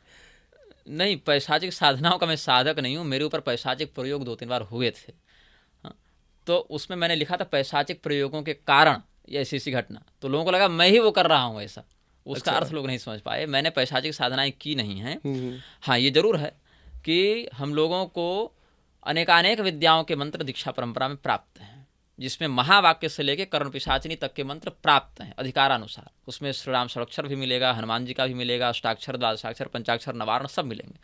तो कर्ण पिशाचिनी से लेकर हमको महावाक्यों तक का उपदेश गुरु परंपरा से प्राप्त है। लेकिन उपासना किसी एक इष्ट के माध्यम से ही होगी ना। तो पिशाच की आराधना हमने नहीं की। अब तो कालिया जिन इत्यादि को भी लेकर आ गए, हमने उस प्रकार का मंत्र एक माला भी नहीं जपा कभी। हाँ, पद्धतियाँ मेरे पास अनेक है, वो सब प्राप्त होती हैं, किंतु उसमें हमारे काम का क्या है। अब मान लेते हैं किसी घर में हार्पिक की बोतल हो और दूध की भी हो। अब लोग कहें हार्पिक ही पी रहा था, दूध नहीं। अरे भाई, है घर में उपलब्ध, लेकिन किस काम के लिए, किसके लिए, उसका प्रयोग कहाँ है, वो देखेगा ना। तो लोगों को चाहिए कि एक कोई बिटवीन द लाइन्स कोई एक पंक्ति उठाएं या कोई एक शब्द उठाएं और उसके आधार पर पूरी की पूरी कहानी गढ़कर उसको एक तथ्य के समान प्रस्तुत करने का प्रयास करें। गुरुजी, ये सवाल पूछते पूछते मेरी नज़र आपके हाथ पे गई। तो ये आपने क्या पहना हुआ है? ये कवच है, इसको कहते हैं जगन मंगल कवच, और ये मुझसे हमारी रक्षा करता है, मतलब हमारी रक्षा हमसे ही करता है। हमारा सबसे बड़ा शत्रु कौन है? हम स्वयं। आत्मेव ह्यात्मनो बंधुर आत्मेव रिपुरात्मना, भगवान का सिद्धांत है। अपने मन से नहीं कह रहा हूँ, डायलॉग नहीं मार रहा हूँ, ये गीता का नियम है। अपना शत्रु आप स्वयं हैं, अपने मित्र आप स्वयं हैं। कैसे? उद्धार कर रहे हैं तो मित्र हैं, पतन कर रहे हैं तो शत्रु हैं। तो जगन मंगल कवच का, और जगन मंगल कवच के कई प्रकार हैं। अब ये प्रकार कौन सा है मैं नहीं बताऊंगा। अच्छा, ठीक है, ये सब गोपनीय विषय है। ठीक है। कवच के कई श्रेणी है ना, जगन मंगल, त्रैलोक्य मोहन, वज्र पंजर, ये सब कवचों की श्रेणियाँ होती हैं।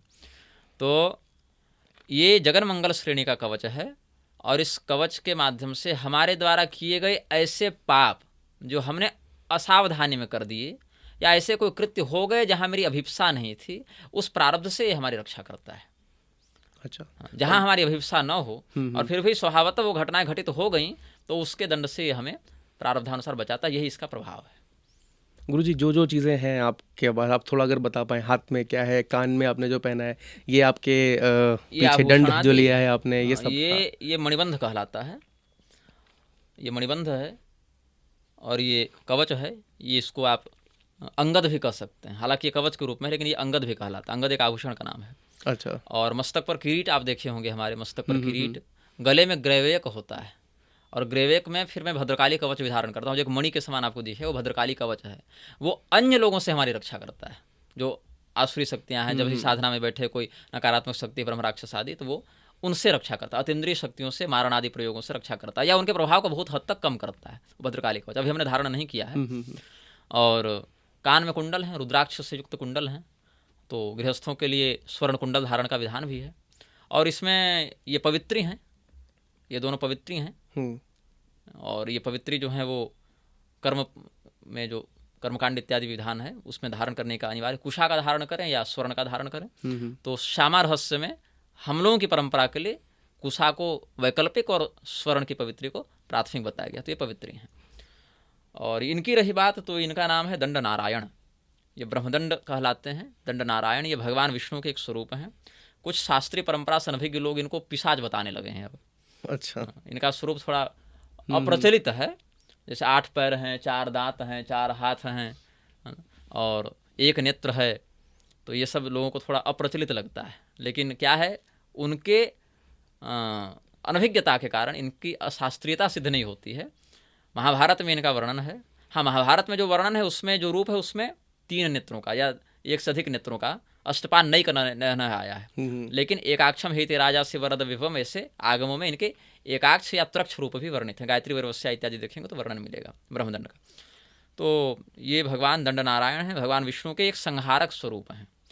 मन्यु देव इसके अधिष्ठाता होते हैं। उनको हरिहर का सम्मिलित रूप भी मानते हैं कई बार। शिव जी और विष्णु भगवान के सम्मिलित रूप में इनकी प्रतिष्ठा होती है, इसलिए त्रिशूल और शेषनाग दोनों यहाँ पर स्वरूप में देखने को मिलते हैं। तो ये एक संहारक देवता हैं। गुरुजी, इसका वजन क्या होगा लगभग? इनका वजन लगभग 3 किलो तक, अगर भौतिक अनुसार देखें तो 3 किलो तक है। तो आप आराम से इसको पूरे दिन लेके चल हाँ। सकते हैं। गुरुजी, आप गृहस्थ हैं, आपका विवाह हो गया है। हाँ। तो फिर भी आप दंड लिए हुए हैं? देखिए, ये संन्यास दंड नहीं है, ये परिव्राजक दंड नहीं है, ये अस्त्रात्मक दंड है। अस्त्रात्मक दंड कई प्रकार के होते हैं, जिसमें 16 प्रकार के दंड प्रधान हैं। ये हमने निग्रह प्रवेशिका ग्रंथ में लिखा है, वो प्रकाशित होगा तो फिर सार्वजनिक और इसे स्पष्ट करेंगे। दंड के 2 सामान्य प्रकार, जो राजदंड इत्यादि वो नहीं, जो धार्मिक वाले हैं, मान्यता वाले हैं, उनका 2 सामान्य प्रभेद। एक है अभयंकर, एक भयंकर। अभयंकर मतलब सन्यासियों का दंड, परिव्राट दंड कहते हैं उसको। वो भी ब्रह्मदंड के रूप में कहीं कहीं वर्णित है। वो परिव्राट दंड है, संन्यस्त लोग उसको धारण करते हैं। एक अस्त्रात्मक दंड। तो अस्त्रात्मक दंड में ब्रह्मदंड, विष्णुदंड, रुद्रदंड, ये 3 प्रधान हैं। इसके अलावा कुबेर दंड, माया दंड, काल दंड, ये सब और भी कई अलग अलग देवताओं के प्रभेद से होते हैं, लेकिन 3 प्रधान हैं, विष्णुदंड, रुद्रदंड और ब्रह्मदंड। उसमें भी ब्रह्मदंड की विशेष प्रधानता है, क्योंकि ब्रह्मदंड के लिए कहते हैं सर्वास्त्राणाम सुशक्त्या कृत मरुण रणत्कार घोरैक पिंडम ब्रह्मांड नामतर द्विजानाम अवनिकृतमिदं ऋग विशेषोग्रमूर्तिम जाज्वल युग्रम त्रिनेत्रम रविरूपजपति स्वाजितम शास्त्रजालम भालाक्षाम भोजनाभिर्भुज भुवनलयम चिंतये ब्रह्मदंडम। तो भालाक्ष मतलब जिनके ललाट में नेत्र हो, इनका नेत्र आप ललाट में देखेंगे। तो ये ब्रह्मदंड का गायत्री परिवस्या इत्यादि में आपको या गायत्री तंत्र में ध्यान मिलेगा। तो सर्वास्त्राणाम सुशक्तिया, सभी अस्त्रों को ये अपने अंदर ग्रस्त करते हैं। तो फिर उन तीनों में भी इनकी वरिष्ठता है। तो ये जो दंड है ये सभी धारण कर सकते हैं। इसके लिए गृहस्थ होना या न होना उसके कोई मतलब नहीं है। जब मैं ब्रह्मचर्याश्रम में था तो पालाश दंड में ब्रह्मदंड की प्रतिष्ठा करके धारण करता था। अब ये बांस का दंड है जो रजत वेष्टित वंश दंड है, अंदर में बांस है, ऊपर से रजत वेष्टित है। अच्छा अच्छा। और इन सभी चीज़ों के लिए हमने कभी खर्च नहीं किया, क्योंकि मेरे पास धन है नहीं। हमने इच्छा की और देवता ने किसी को प्रेरित करके उतना करा दिया। आप शब्दों के धनी हैं गुरुजी, आप दिमाग के धनी हैं, आप इतना सब आपके पास ज्ञान है, आप ज्ञान के धनी हैं, आपको धन की जरूरत है। धन तो अपने आप आपके पास आ जाता है। मतलब ये जो नकदी वाले धन की बात कर रहा आप इससे हूं, बहुत लोगों को दूर हैं। लगता है कि भाई ये कहता है कि मेरे अकाउंट में 1000 रुपये और देखो इतना घूम रहा है, तो ये मेरा नहीं है, ये आराधना का है। ये आराधना के लिए, ये देवता के लिए, इदम नमः कहते हैं ना, इदम इंद्रा इदम नमः, ये देवता के लिए, मेरे लिए नहीं है। तो और यही बात ये कि गृहस्थ क्या दंड धारण कर सकता है, तो हाँ उसके मंत्र अलग होते हैं। वशिष्ठ जी ब्रह्मदंड आप देखेंगे उनका प्रकरण, वशिष्ठ जी ब्रह्मदंड धारण करते हैं। और वशिष्ठ जी हमारे निग्रह संप्रदाय के जो मध्यम वाला हमने बताया ना युगाधिकारी मंडल, जिसमें 50 ऋषि और देवता हैं, उसमें सत्य युग के युगाधिकारी मंडल में वशिष्ठ जी आते हैं। वशिष्ठ जी हैं, विश्वामित्र जी हैं, कश्यप जी हैं, दुर्वासा जी हैं, बहुत हैं ऐसे करके। तो एक श्लोक है आदित्य पुराण के 17वें अध्याय में कि कोई भी आश्रम दंड रहित नहीं है। ब्रह्मचारी का ब्रह्मदंड होता है, सन्यासी का भी परिव्राट दंड होता है, तो वैसे ही गृहस्थी वानप्रस्थी के भी दंड होते हैं। उनके मंत्रों में भेद हो सकता है, उनके स्वरूप में भेद हो सकता है, लेकिन दंड रहित वो नहीं होते हैं। सर्वेषाम आश्रमाणाम च विहितम दंड धारणम न दंडेन विना कश्चिद आश्रमीति निगद्यते। ये आदित्य पुराण के 17वें अध्याय से हमने आपको बताया, तो शास्त्रीय प्रमाण हो गया। गुरुजी आपका विवाह हो गया है। हाँ। तो आपके विवाह, कुछ लोग कहते हैं कि आपने प्रेम विवाह किया है। अच्छा, कुछ हमारा कहते हैं व्यक्ति तो प्रेम जैसा दिख रहा है। कुछ कहते हैं गुरुजी आपका समगोत्री विवाह है। हाँ? समगोत्री, हाँ। अच्छा। कुछ कहते हैं गुरुजी कि आपने किसी ब्राह्मण को नहीं बुलाया अपनी शादी में, शादी पढ़ने के लिए, आपने खुद ही मंत्र पढ़ के पूरी शादी कर डाली। तो इसमें कितनी सच्चाई है, और आप कुछ इस पे अगर थोड़ा प्रकाश डालना चाहें। पूरा प्रकाश डालेंगे। प्रेम विवाह नहीं है। और मैंने जो संदर्भ दिया अभी एक प्रकरण का, जब मैं छत्तीसगढ़ पहली बार गया था, यही यथार्थ और इतना ही यथार्थ, ये बिना फिल्टर का कोई, ये अनफिल्टर्ड नहीं गुरुजी, ये हमारा पॉडकास्ट, बहुत सारे लोग बनाते हैं पॉडकास्ट, हमारा सिर्फ यही है कि हम अनफिल्टर्ड जितना तरीके से कर पाए उतना ही करें।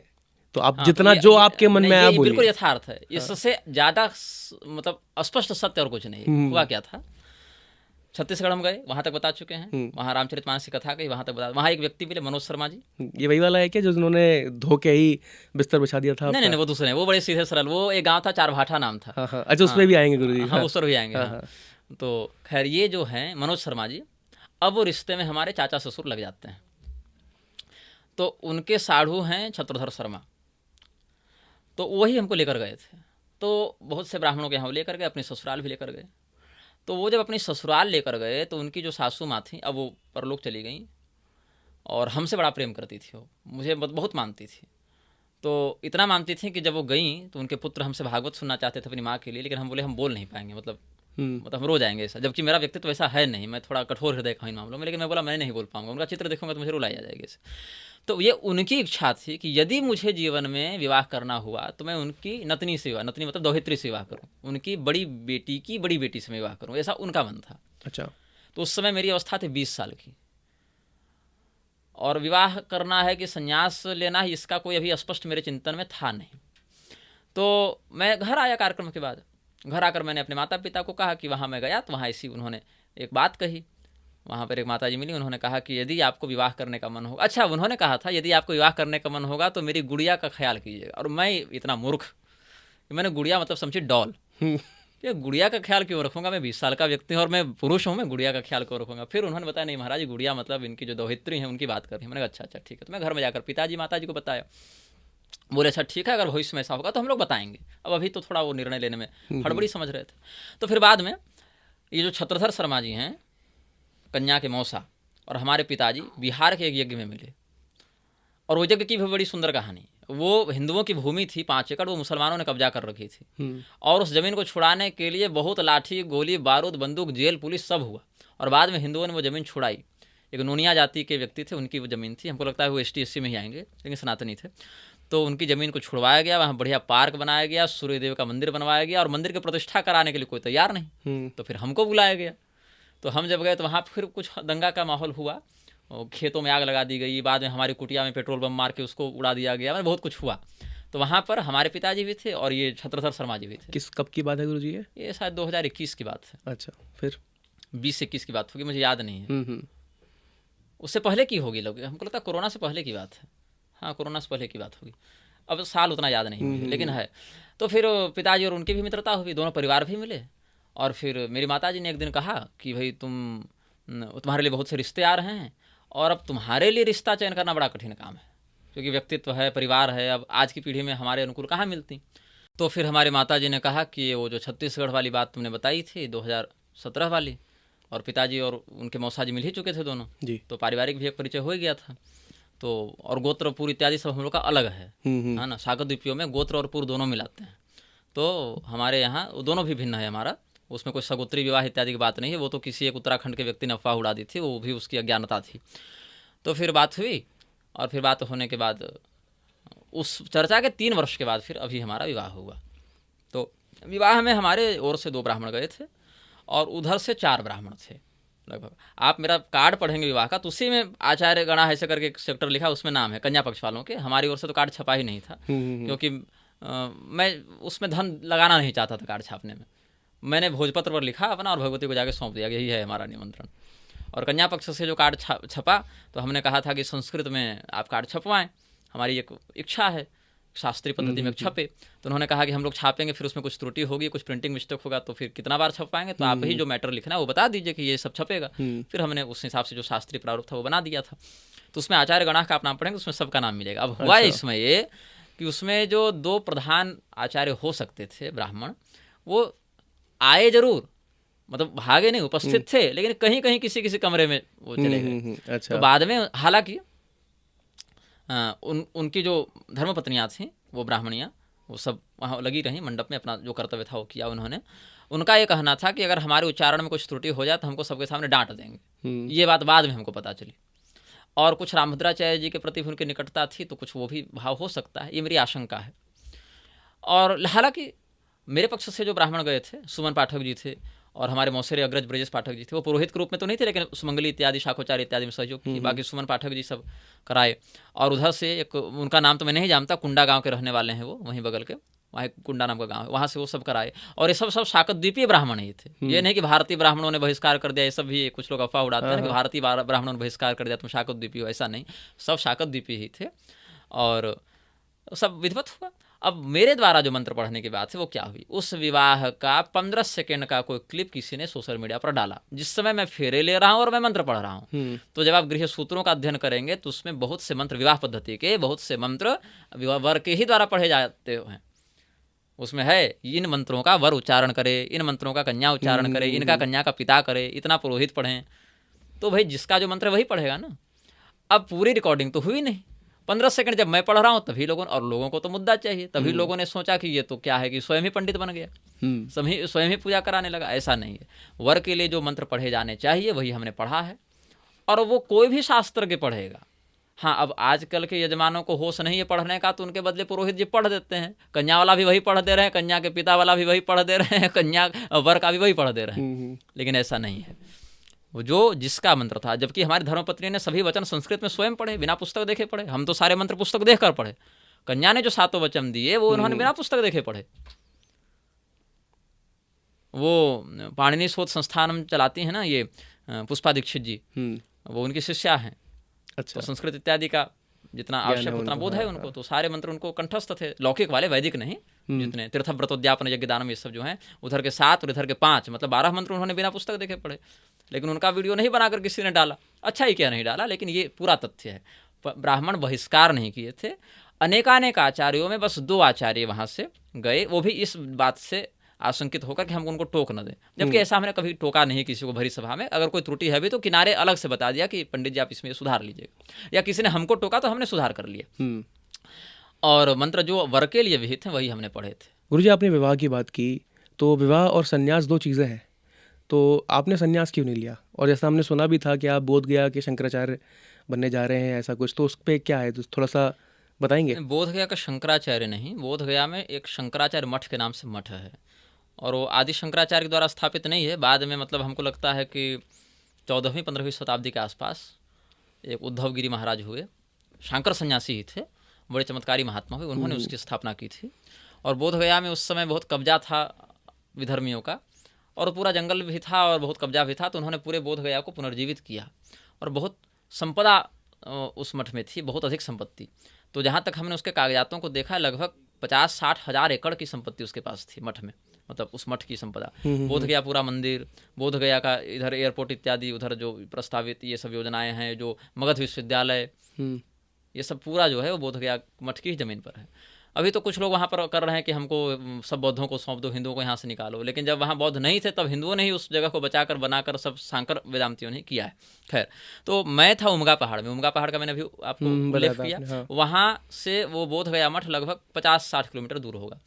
तो मैं बोध गया के मठ में गया कैसे ये बताता हूँ। मैं था उमगा पहाड़ पर, जो भगवती उमंगेश्वरी का जो जहाँ पर मुख्य मंदिर है, मतलब गुफा जैसी है वो, वहाँ से थोड़ा किनारे हटकर एक खंडहर जैसा है, पहले प्राचीन मंदिर था, अब अवशेष हैं, भग्नावशेष। वहाँ पर बैठकर मैं ब्रजेश पाठक ज्योतिषाचार्य जी को, उनको मैं सांख्य योग पढ़ा रहा था, गीता का 2रा अध्याय। और मैंने वस्त्र के नाम पर बस एक तौलिया लपेट रखा था ऐसे, और ऐसे पड़ा हुआ था, चट्टान पर बैठा था, वो भी अपने सहज भाव में सुन रहे थे।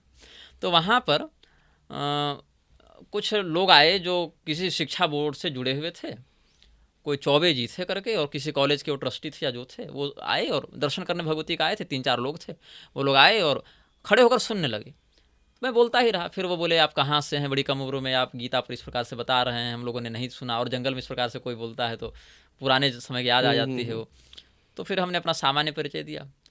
फिर अपना हम अगले दिन जब मैं स्नान कर रहा हूँ तो क्या देखता हूँ कि करीब 4-5 गाड़ी में बैठकर लोग आए थे, और एक 2-4 साधु हैं, कोई तलवार पकड़े हैं, कोई भाला पकड़े हैं, कोई त्रिशूल पकड़े हैं, और उनके पीछे वही सब चौबे जी और कौन कौन थे। तो अब तो मुझे बस चौबे जी नाम याद है, वो थे कौन मुझे अब चेहरा भी याद नहीं उनका। ये हरिद्वार कुंभ से पहले की बात है। तो वहाँ पर वो आए, और वहाँ के जो पुजारी हैं, ऐसे बहुत से पुजारी हैं उस पहाड़ पर, उसमें एक पुजारी हैं विष्णु पाठक जी। तो हमारे प्रति वो बड़ा भाव रखते, मतलब पूरा परिवार ही उनका जो है हमारे प्रति बड़ा सम्मान भाव रखता है। वो भी शाकद्वीपीय ब्राह्मण है, पराशर गोत्रीय, हमारे प्रति उनका बड़ा सम्मान है, तो गुरु भाव से देखते हैं। और किसी भी साधु महात्मा संत के अतिथि सत्कार में उनकी बड़ी निष्ठा रहती है, मतलब कोई भी साधु महात्मा ऐसे हैं तो उनकी बड़ी श्रद्धा होती है। तो बड़ी श्रद्धा से साधुओं का सत्कार की। फिर वो बोले कि वो कल एक बाबा जी बड़ी कम उम्र के व्याख्यान कर रहे थे, प्रवचन कर रहे थे, वो कहाँ मिलेंगे। तो इनको लगा प्रवचन मतलब मंच पर कर रहे थे। बोले यहाँ तो ऐसे कोई बाबा जी नहीं है जो प्रवचन कर रहे हैं। बोले नहीं नहीं, वो एक नई उम्र के हैं। बोले नई उम्र के तो यही हैं हमारे बारे में, और ये प्रवचन करते हैं लेकिन अभी नहीं कर रहे थे। मैं तो जंगल में बैठ के ऐसे ही 2 व्यक्तियों का संवाद था ना वो गीता का। तो बोले कि आपको, फिर वो परिचय हुआ, वो उनका नाम था स्वामी ओम भारती, वो महात्मा जी जो आए थे, जो मुख्य थे उस पूरे दल के। फिर वो हमको बोल गया मठ ले गए, पूरा मठ घुमाए। वो मठ नहीं, मुझे लगा किला है, मतलब उससे वास्तव में युद्ध लड़े गए हैं उस मठ से, मतलब वो पूरी किले बंदी है, और किले के समान फाटक हैं सब, वो सब सुरंगें जिस प्रकार से होनी चाहिए वो सब। अच्छा, हाँ, और वहाँ पुस्तकालय बड़ा समृद्ध है। तो उस पूरे पुस्तकालय के अवलोकन का समय तो हमको नहीं मिला, लेकिन एक स्वयंभू पुराण हमने वहाँ पढ़ा। स्वयंभू पुराण नाम का एक ग्रंथ है, बौद्धों का है, लेकिन मुझे तो सब पढ़ना होता है ना, क्योंकि तब तो मैं जानूंगा कहाँ पर क्या है। तो उसको मैंने वहीं पढ़ा। और वहाँ पर उस समय महंत थे रमेश गिरी महाराज। अब तो वो महंत नहीं रहे, अब तो शायद त्रिवेणी गिरी या कौन बने हैं, लेकिन रमेश गिरी जी का उत्तराधिकारी हमको बनाने की बात हुई थी। तो फिर हमने अपने घर में बात की। पिताजी ने कहा कि देखो, मठ में जाओगे संपदा रहेगी, लेकिन बंध जाओगे, जो काम स्वतंत्र रहकर कर सकते हो वो नहीं कर पाओगे। अभी तुम मठ को बाहर से देख रहे हो, अंदर जाओगे तो यहाँ केस, यहाँ मुकदमा, यहाँ हाजिरी, यहाँ ये, उसमें फंस के रह जाओगे। तो स्वतंत्र रहकर काम जितना कर पाओगे उतना मठ में नहीं होगा। तो हमको उस समय पिताजी की वो बात समझ में नहीं आई, थोड़ा बुरा भी लगा कि भाई क्या फंसूंगा भाई, यहाँ पर बिना किसी संसाधन के हम इतना कर ले रहे हैं, वहाँ तो इतनी संपदा रहेगी तो और अच्छे से धर्म रक्षा होगी।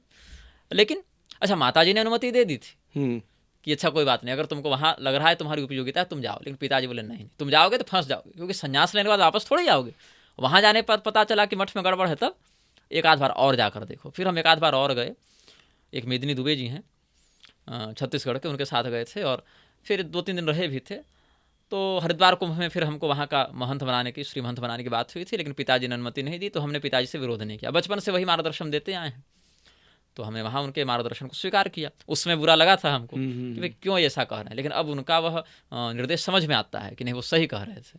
तो एक ऐसा अवसर आया कि संन्यास लेने का योग बना, लेकिन पिताजी बोले कि नहीं, तुम उस मार्ग के लिए नहीं बने हो और उधर जाओगे तो तुम जो कर रहे हो वो भी नहीं कर पाओगे।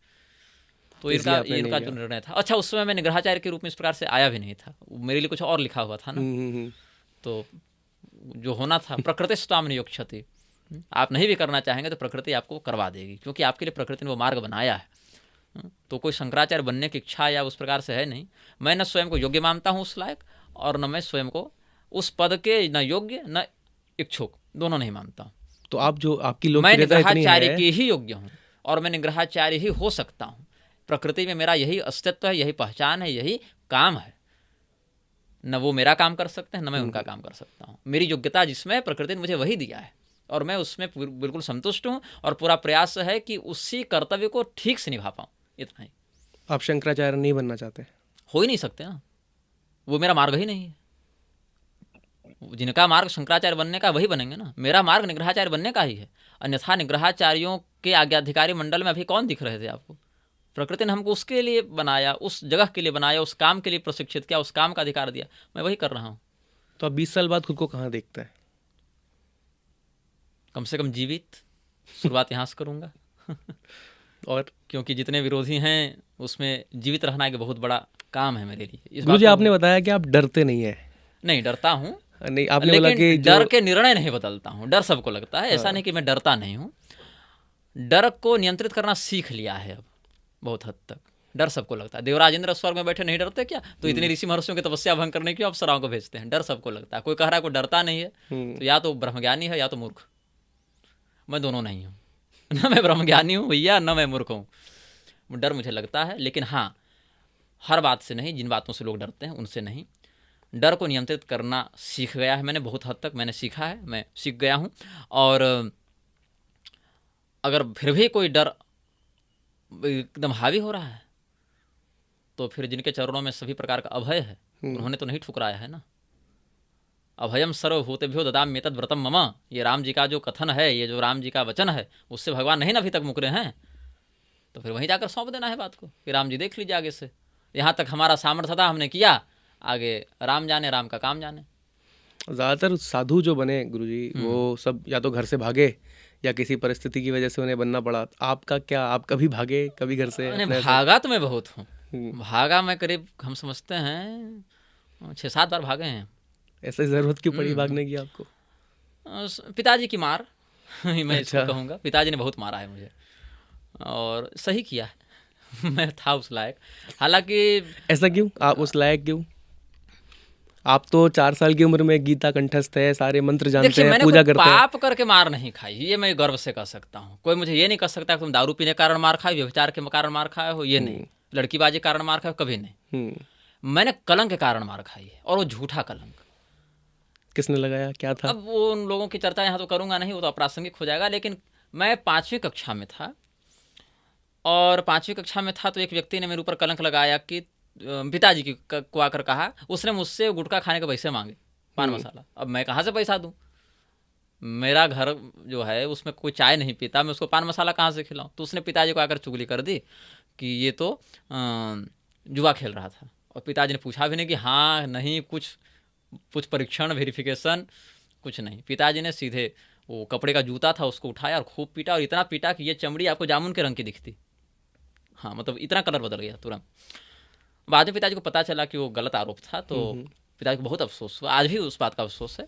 लेकिन अब अतीत है, अब वो एक जीवन का घटनाक्रम है, उसको बदल कोई नहीं सकता है। तो मैं लगभग जितनी भी मार खाया हूँ उसमें मैं ये नहीं कोई नहीं कह सकता कि तुम अधर्म के कारण मार खाए हो, कि तुम कोई चोरी करके मार खाए हो, कि तुम कोई मतलब व्यभिचार में या दारू पीकर जुआ खेलकर, नहीं। ये पिताजी माताजी का संस्कार इतना तो था।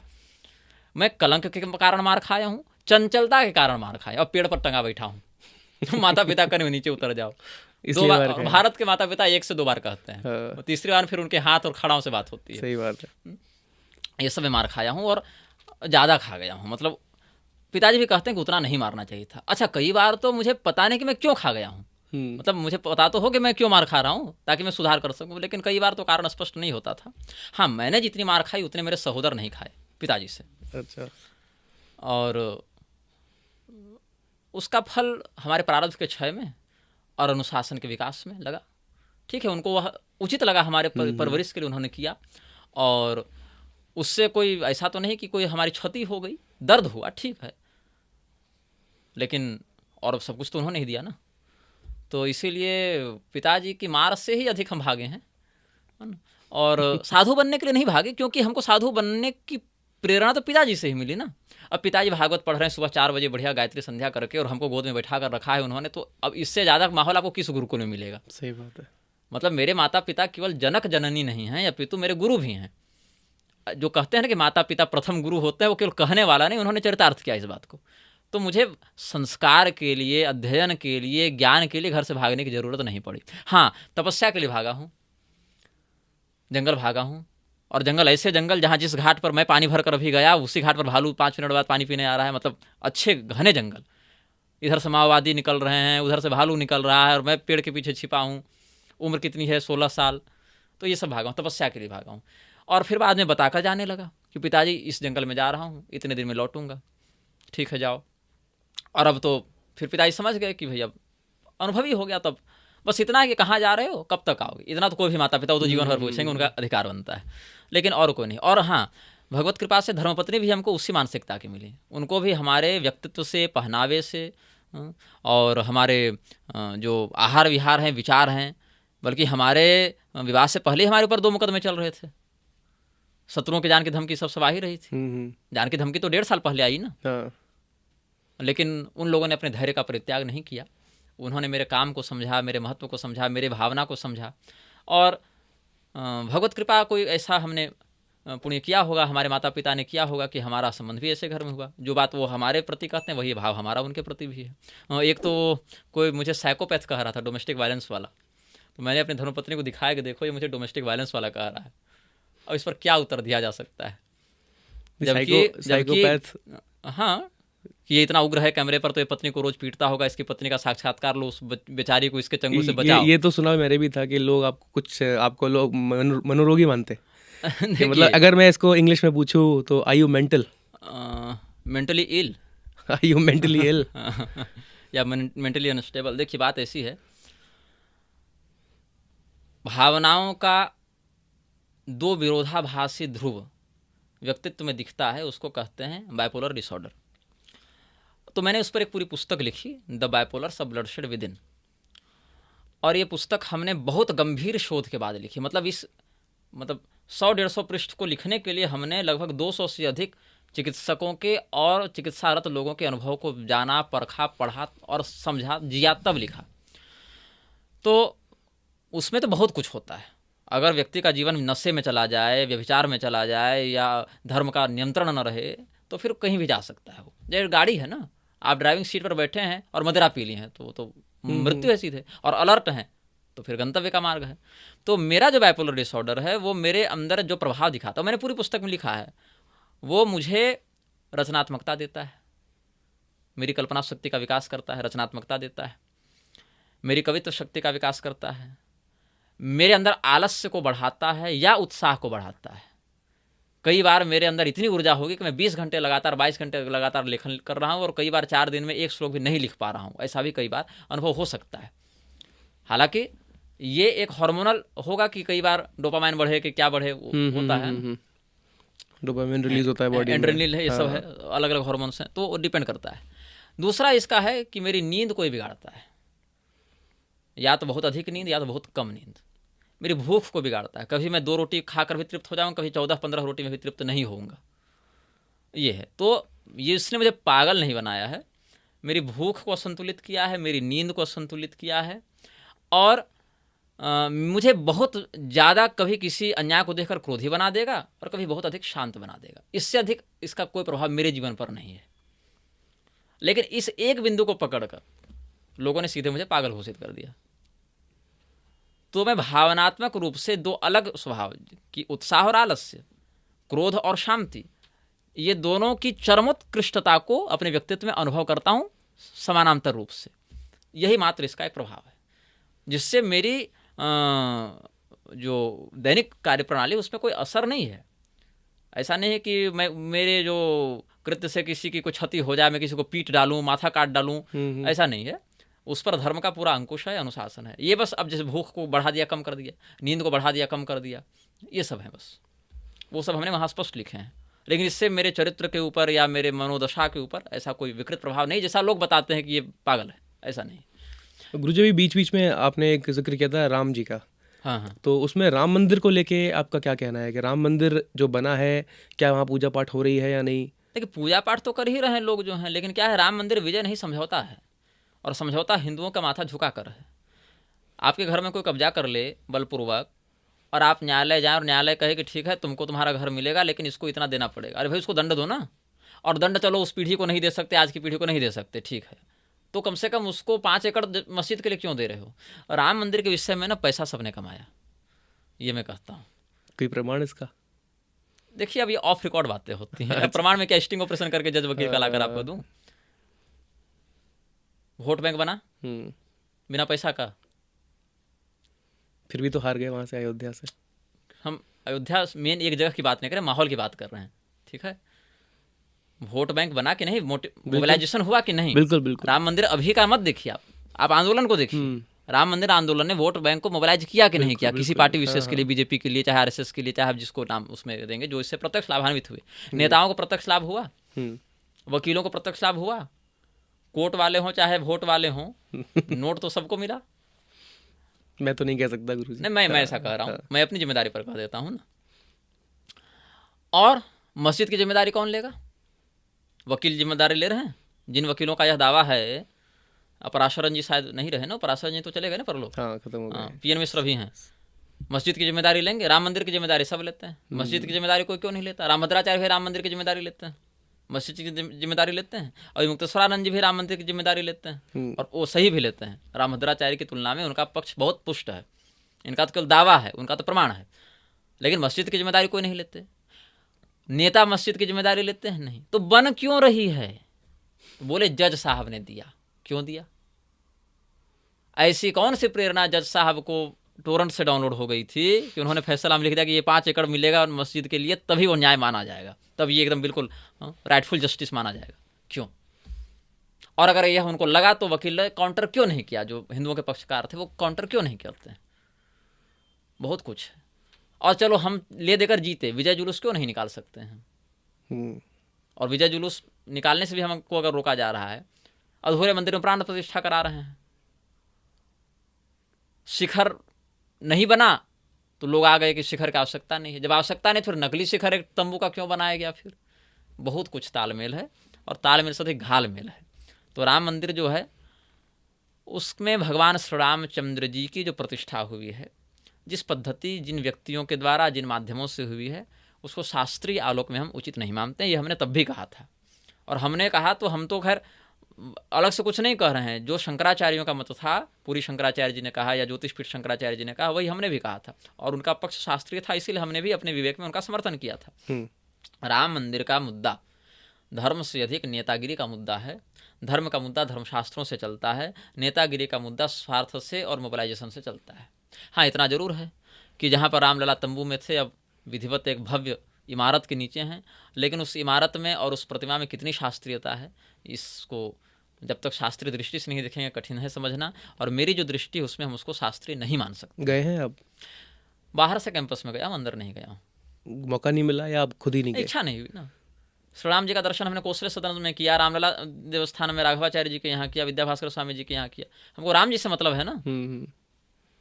ढांचा विशेष से तो मतलब नहीं है। आपका मन क्यों नहीं किया, यही तो मेरा सवाल है। क्या वहाँ पूजा विधिवत हो रही है? देखिए, पुजारियों का तो हमने परीक्षण नहीं किया है ना कि कौन से पुजारी हैं, कौन सा मंत्र पढ़ रहे हैं, तो मैं ऐसे नहीं नहीं, कर एक सकता ऑरा हूं। होता है ना गुरुजी, एक वाइब क्रिएट हो जाती है जगह जहाँ आप पहुँच रहे हैं वहाँ पे। देखिए ऑरा और वाइब जो है वो तो रील और उसमें फिल्टर लगा के बढ़िया उसमें वीडियो बनाने से भी आ जाएगी लोगों को। बढ़िया बैकग्राउंड म्यूजिक लगा दीजिए। हम्म, आध्यात्मिकता का हमने अनुभव नहीं किया है व्यक्तिगत। हमारा राम जी से प्रेम है, हमारा पूरे सनातनी हिंदुओं से जो राम भक्त हैं उनसे हमारा प्रेम है, लेकिन हम उस श्री रामचंद्र जी का प्रेम श्री रामचंद्र जी के ही द्वारा संरक्षित धर्मशास्त्रों की बलि देकर नहीं ना दिखा सकते हैं।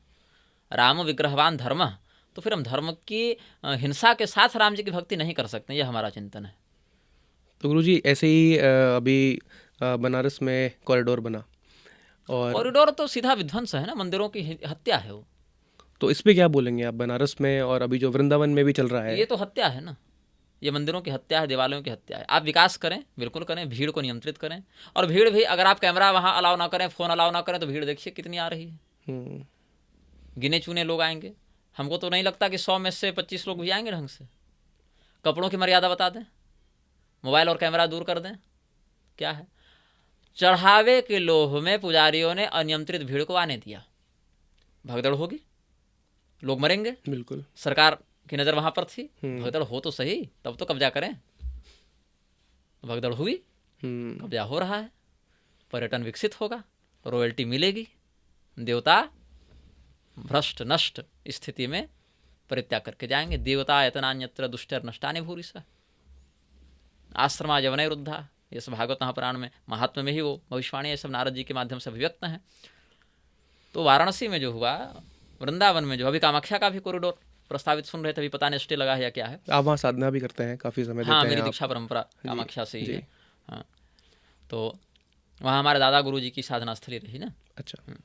तो वो जो ये कॉरिडोर होता है, उसमें मंदिरों की जो मौलिक स्थिति है, प्रतिष्ठित मंदिरों की, अब लोग अफवाह उड़ा रहे हैं कि वहाँ शौचालय बना दिया था। अरे भाई, जिन मंदिरों में हम रोज पूजा कर रहे हैं वहाँ कौन सा शौचालय था?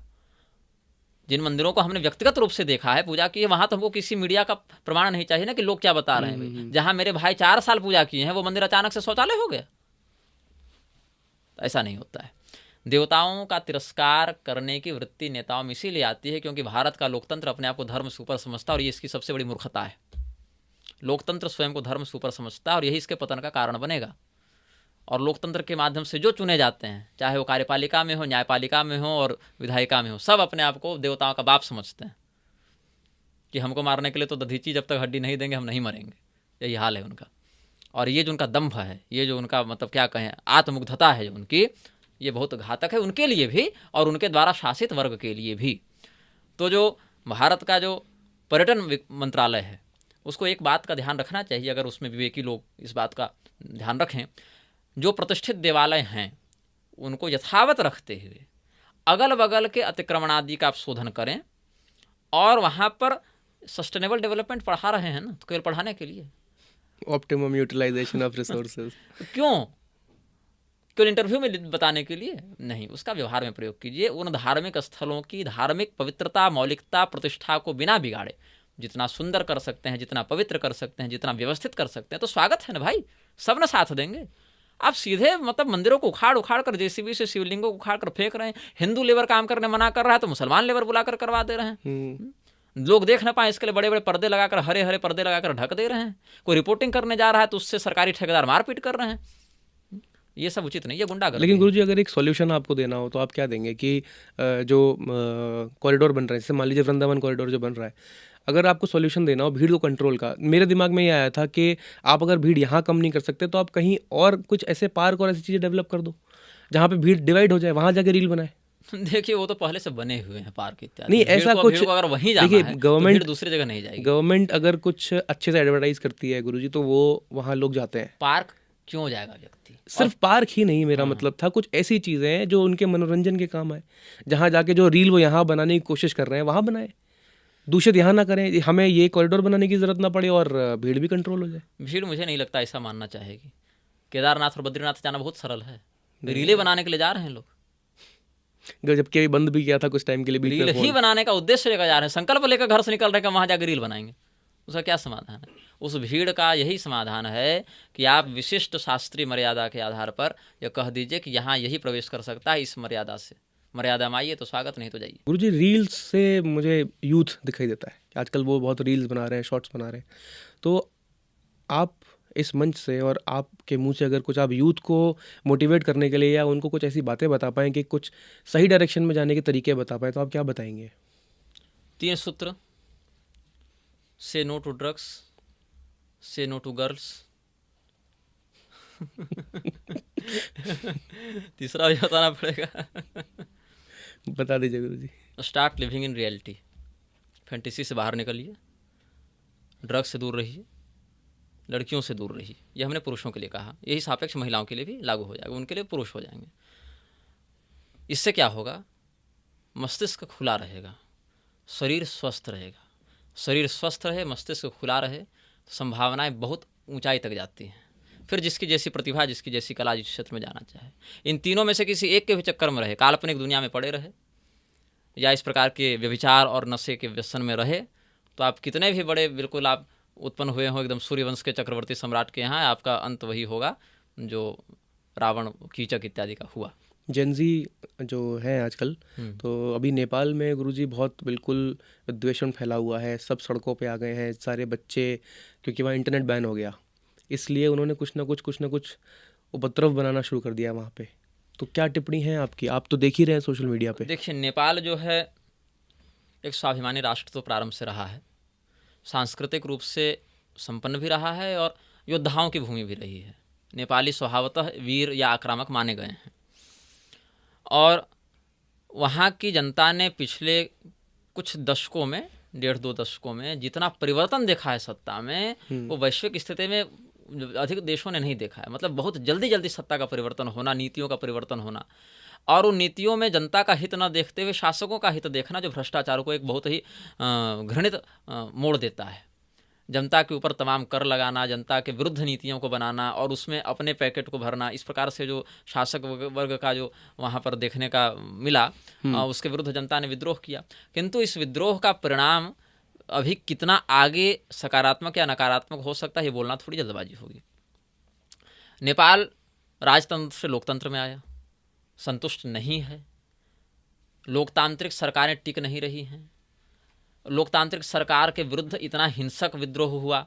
इतना हिंसक विद्रोह राजतंत्र के विरुद्ध मुझे स्मरण में नहीं है। राजतंत्र के विरुद्ध भी विद्रोह हुआ, लेकिन इस प्रकार का नहीं हमको है कि भाई लोगों को खड़े चौराहे पर जिंदा जला दे रहे हो और ऐसे कर दे रहे हो, इस प्रकार का, मतलब इस प्रारूप में वो नहीं है। और कहीं ना कहीं मुझे लगता है कि जेनजी ने जो शुरू किया उसको माओइस्ट ने ओवरटेक किया है। 100 अच्छे लोग जा रहे हैं किसी आंदोलन को शांतिपूर्वक करते हुए या मिनिमम तोड़फोड़ करते हुए, थोड़ी बहुत तोड़फोड़, उसमें कोई व्यक्ति जाकर और कर दे अपना बमबारी, 2-4 लोग उसमें घुस जाए, अब भीड़ तो पूरी बदनाम हो गई ना। वो पूरे क्रांति को आपने एक कलंक दे दिया कि इस क्रांति में ऐसा हुआ था। तो ये बहुत बड़ी चुनौती है लोगों के लिए कि आप अपने क्रांति की छवि समाज के, देश के, मतलब अपने देश की जो क्रांति है, समाज की जो क्रांति है, उसको वैश्विक पटल पर कैसे दिखा रहे हैं, और वो जो आप दिखा रहे हैं उसका विश्व क्या प्रतिक्रिया, उसमें विश्व का वहाँ आपकी क्या प्रतिक्रिया देखने को मिल रही है, ये समझना पड़ेगा।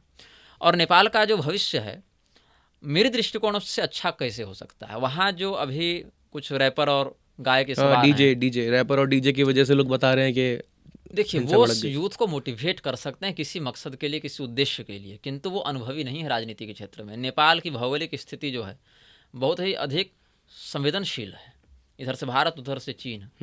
नेपाल की जो राजनीति है वो चीन की पक्षधर है वर्तमान में। समाज जो है उसके हित भारत से जुड़े हैं व्यवहार के दृष्टिकोण से, व्यापार के दृष्टिकोण से।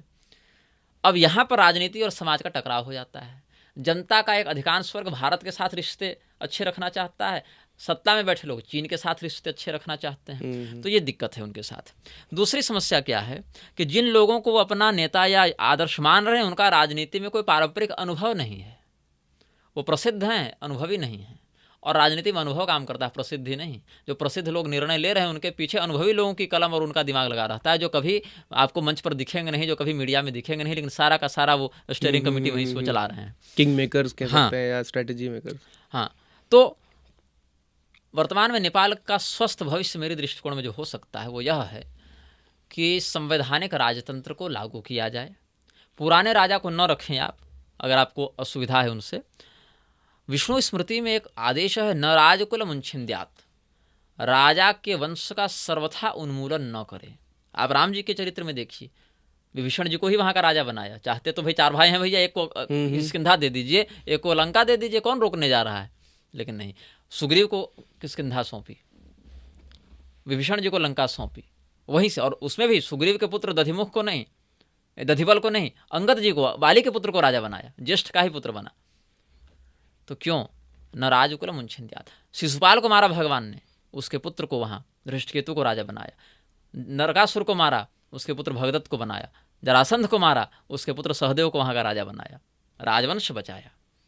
तो इस मर्यादा का कृष्ण भगवान के, राम जी के चरित्र में हिरण्यकशिपु को मारा, राजा कौन बना? प्रहलाद जी ही तो बने। वंश तो वही रहेगा, बीज रहेगा तो वृक्ष भी रहेगा, बीज बचाइए। तो अगर पुराने राजा से कोई आपत्ति है कि भाई आप अगर अच्छे राजा होते तो सत्ता में अभी भी बने रहते, तो आप जो है सो अपनी सत्ता खो चुके हैं, मतलब कहीं ना कहीं आपके किसी निर्णय से जनता में संतोष था। तो ऐसे राजवंशी व्यक्ति को, जो आपकी पीढ़ी को भी समझे और जिसके जीवन में ऐसा कोई अभी तक अपवाद न लगा हो, कलंक न लगा हो, तो क्राउन प्रिंस या उनके पुत्र को, हृदयेंद्र शाह इत्यादि का अभी नाम आ रहा है, जो अभी इस पीढ़ी के हैं, मतलब जो जेनजी आपने टर्म लगाया, उस पीढ़ी को वो रिप्रेजेंट भी कर सकते हैं, प्रतिनिधित्व भी कर सकते हैं, उसकी भावना को बिना जनरेशनल गैप के समझ सकते हैं।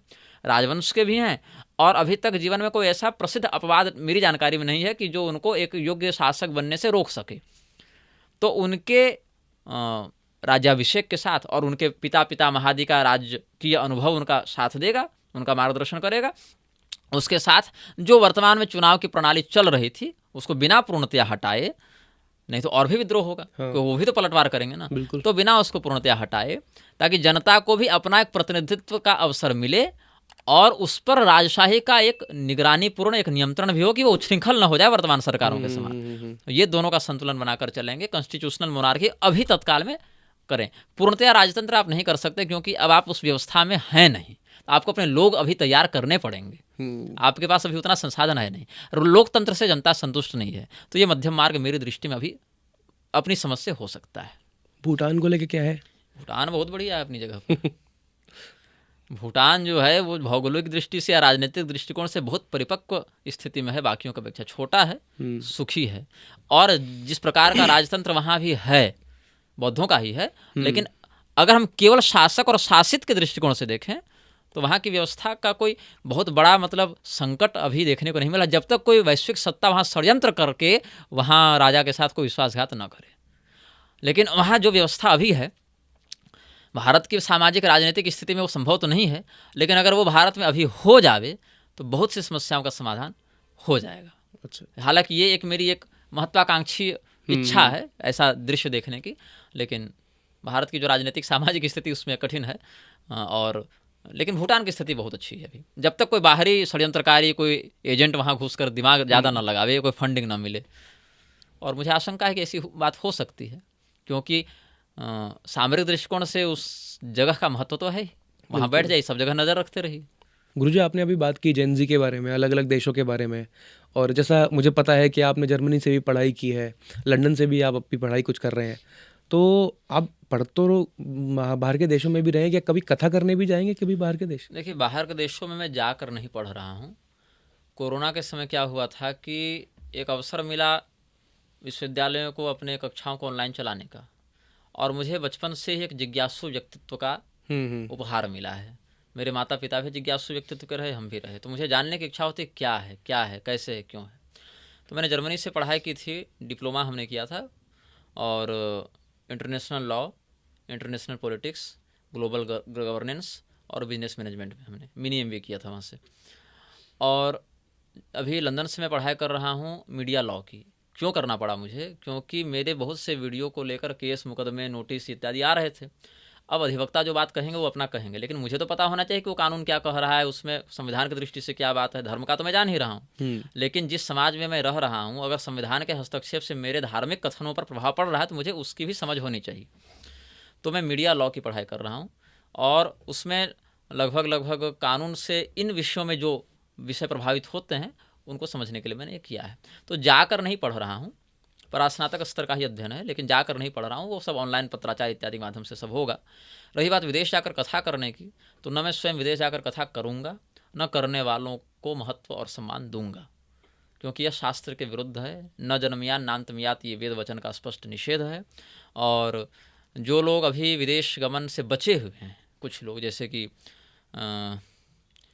स्वामी विद्याभास्कर जी हैं, स्वामी राघवाचार्य जी हैं, स्वामी ब्रह्मानंद सरस्वती जी हैं, अभी एक नवोदित अगर रामानुजी वक्ताओं में हम देखें तो पुंडरीकाक्षाचार्य वेदांती जी हैं, ये सब कुछ अभी हैं जो कि विदेश गमन आदि से बचे हुए हैं और सिद्धांत निष्ठा के साथ वक्तव्य का प्रयास करते हैं और अधिकाधिक शास्त्र निष्ठा से जीवन व्यतीत करने का भी प्रयास करते हैं अपने जीवन में।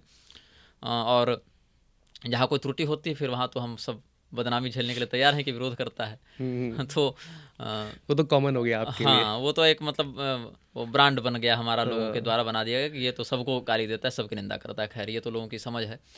तो जो लोग विदेश गमन से बचे हैं उनके प्रति मेरे मन में एक विशेष सम्मान है, एक विशेष श्रद्धा इस बिंदु में, और जब तक वो ऐसा नहीं करते तब तक बना रहेगा सम्मान। तो विदेश गमन से तात्पर्य ये नहीं है कि हम मतलब अब जैसे नेपाल विदेश हो गया, भूटान, ऐसा नहीं।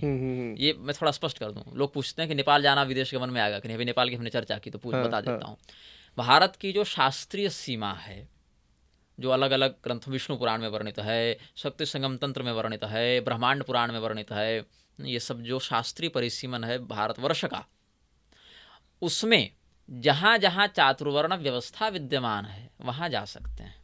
पाकिस्तान या बांग्लादेश के भी ऐसे क्षेत्र जहाँ पूर्ण म्लेच्छ बाहुल्य न हो, जहाँ सनातन धर्म की कुछ परंपरा अभी स्थित हो, बची हो, वहाँ जाना विदेश गमन में नहीं आएगा। और जहाँ बिल्कुल अच्छी स्थिति है वहाँ नेपाल इत्यादि में तो कोई दिक्कत नहीं है, जहाँ वर्णाश्रम बहुत मतलब म्लेच्छत्व के प्रभाव से अछूता है अभी, मतलब उसमें ज़्यादा विकृति नहीं आई है, ये मेरे कहने का तात्पर्य है। और समुद्र लंघन पूर्वक विदेश गमन सर्वथा निषिद्ध है। और भारतवर्ष की सीमा में ऐसा प्रांत जो पूर्णतया म्लेच्छ युक्त हो गया, म्लेच्छग्रस्त हो गया, वहाँ निषेध है। या भारत की राजनीतिक वर्तमान सीमा के बाहर भी कोई ऐसा प्रांत जो शास्त्रीय सीमा में आता हो और वर्णाश्रम वहाँ विद्यमान हो, सनातन धर्म की कुछ स्थिति हो, तो वहाँ जाना विहित है, संभव है। तो नेपाल, भूटान, बांग्लादेश, पाकिस्तान, ये सब कुछ ऐसे प्रांत हैं जहाँ जितने अंश में वर्णाश्रम अगर विद्यमान होगा, भूटान में तो कम उम्मीद है लेकिन इतने में वहाँ जाना विदेश गमन की श्रेणी में नहीं आएगा। बांग्लादेश और पाकिस्तान से मेरे दिमाग में गुरुजी आया कि कई सारे लोग अपना धर्म परिवर्तन करवाते हैं। कई सारे लोग ऐसे हैं जिनका हो चुका है, वो अब परेशान है वहाँ जाके, तो वो वापस से आना चाहते हैं। तो इसमें क्या पाप लगता है धर्म परिवर्तन करने से? और अगर हो गया है, गलती आपसे हो गई है, आप वापस आना चाह रहे हैं, तो उसका क्या है? देखिए, इसमें देवल स्मृति एक बहुत ही महत्वपूर्ण ग्रंथ है हमारे धर्म में। पहली बात कि स्वधर्म का परित्याग नहीं करना चाहिए। परधर्मो भयावह, स्वधर्मे निधनम श्रेयः परधर्मो भयावह। अपने धर्म में मृत्यु भी श्रेष्ठ है दूसरे के धर्म के स्वीकार्यता की अपेक्षा। तो ये स्वधर्म का तात्पर्य केवल हिंदू धर्म, सनातन धर्म नहीं, स्वधर्म में भी, हिंदू में भी जो ब्राह्मण का कर्तव्य, क्षत्रिय का कर्तव्य, उसमें ही निष्ठा रखते हुए उसमें भी वर्णेतर का ग्रहण नहीं करना है कर्तव्य, ये चिंतन है।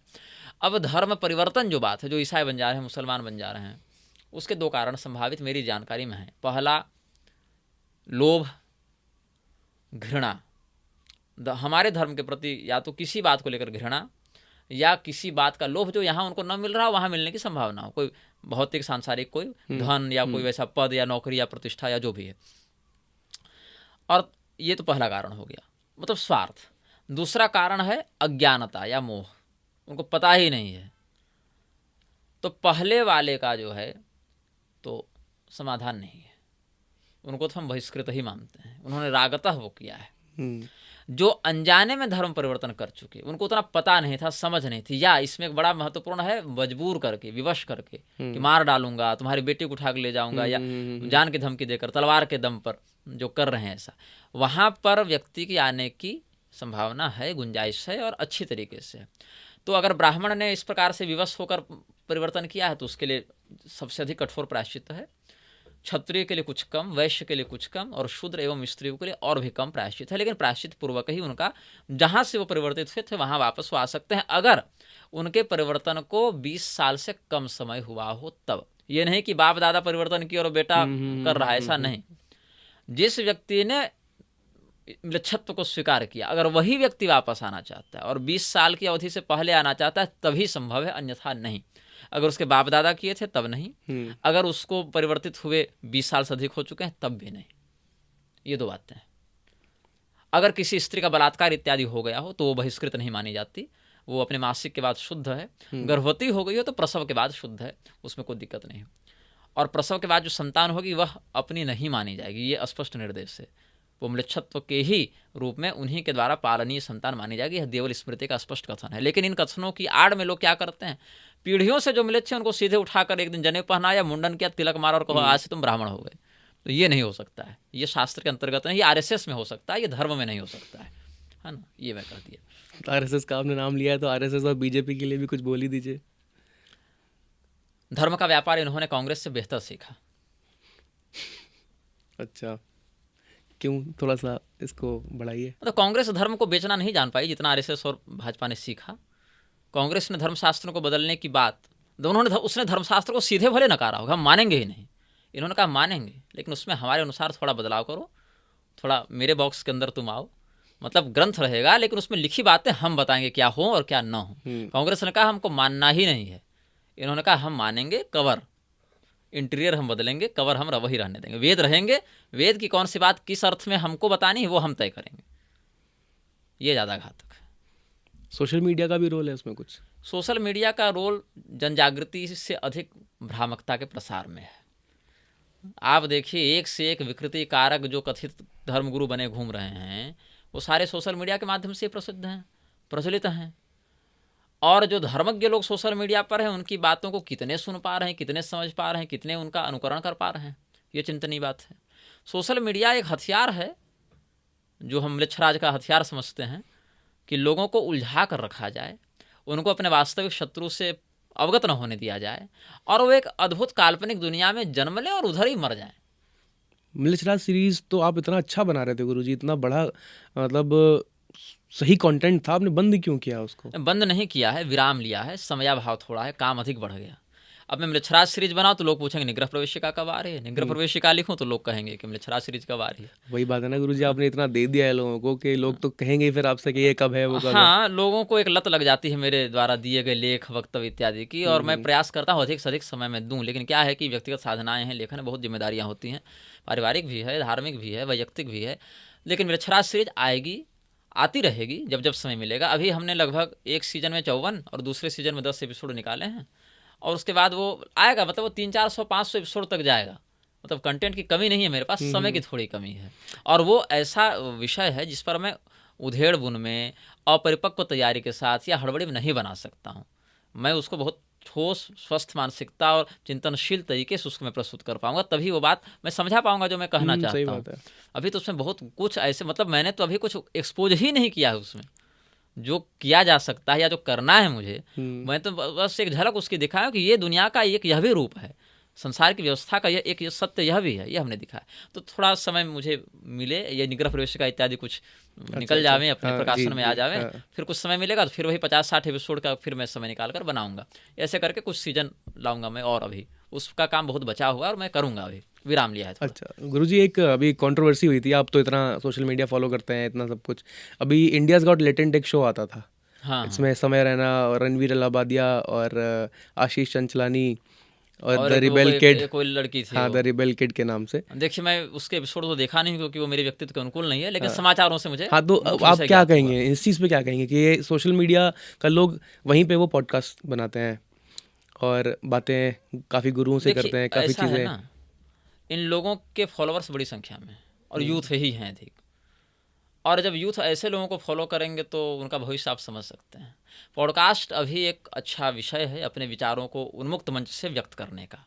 ये एक मतलब एक संसाधन हो सकता है, एक अच्छे क्रांति का, सुधार का एक संसाधन हो सकता है। इसका दुरुपयोग हो रहा है, ये मजाक बना रहे हैं लोग जी। ये एक अच्छी विधा है, इसका प्रयोग करके आप बहुत स्वस्थ चिंतन विमर्श की ओर बढ़ सकते हैं जी। और ये होना चाहिए।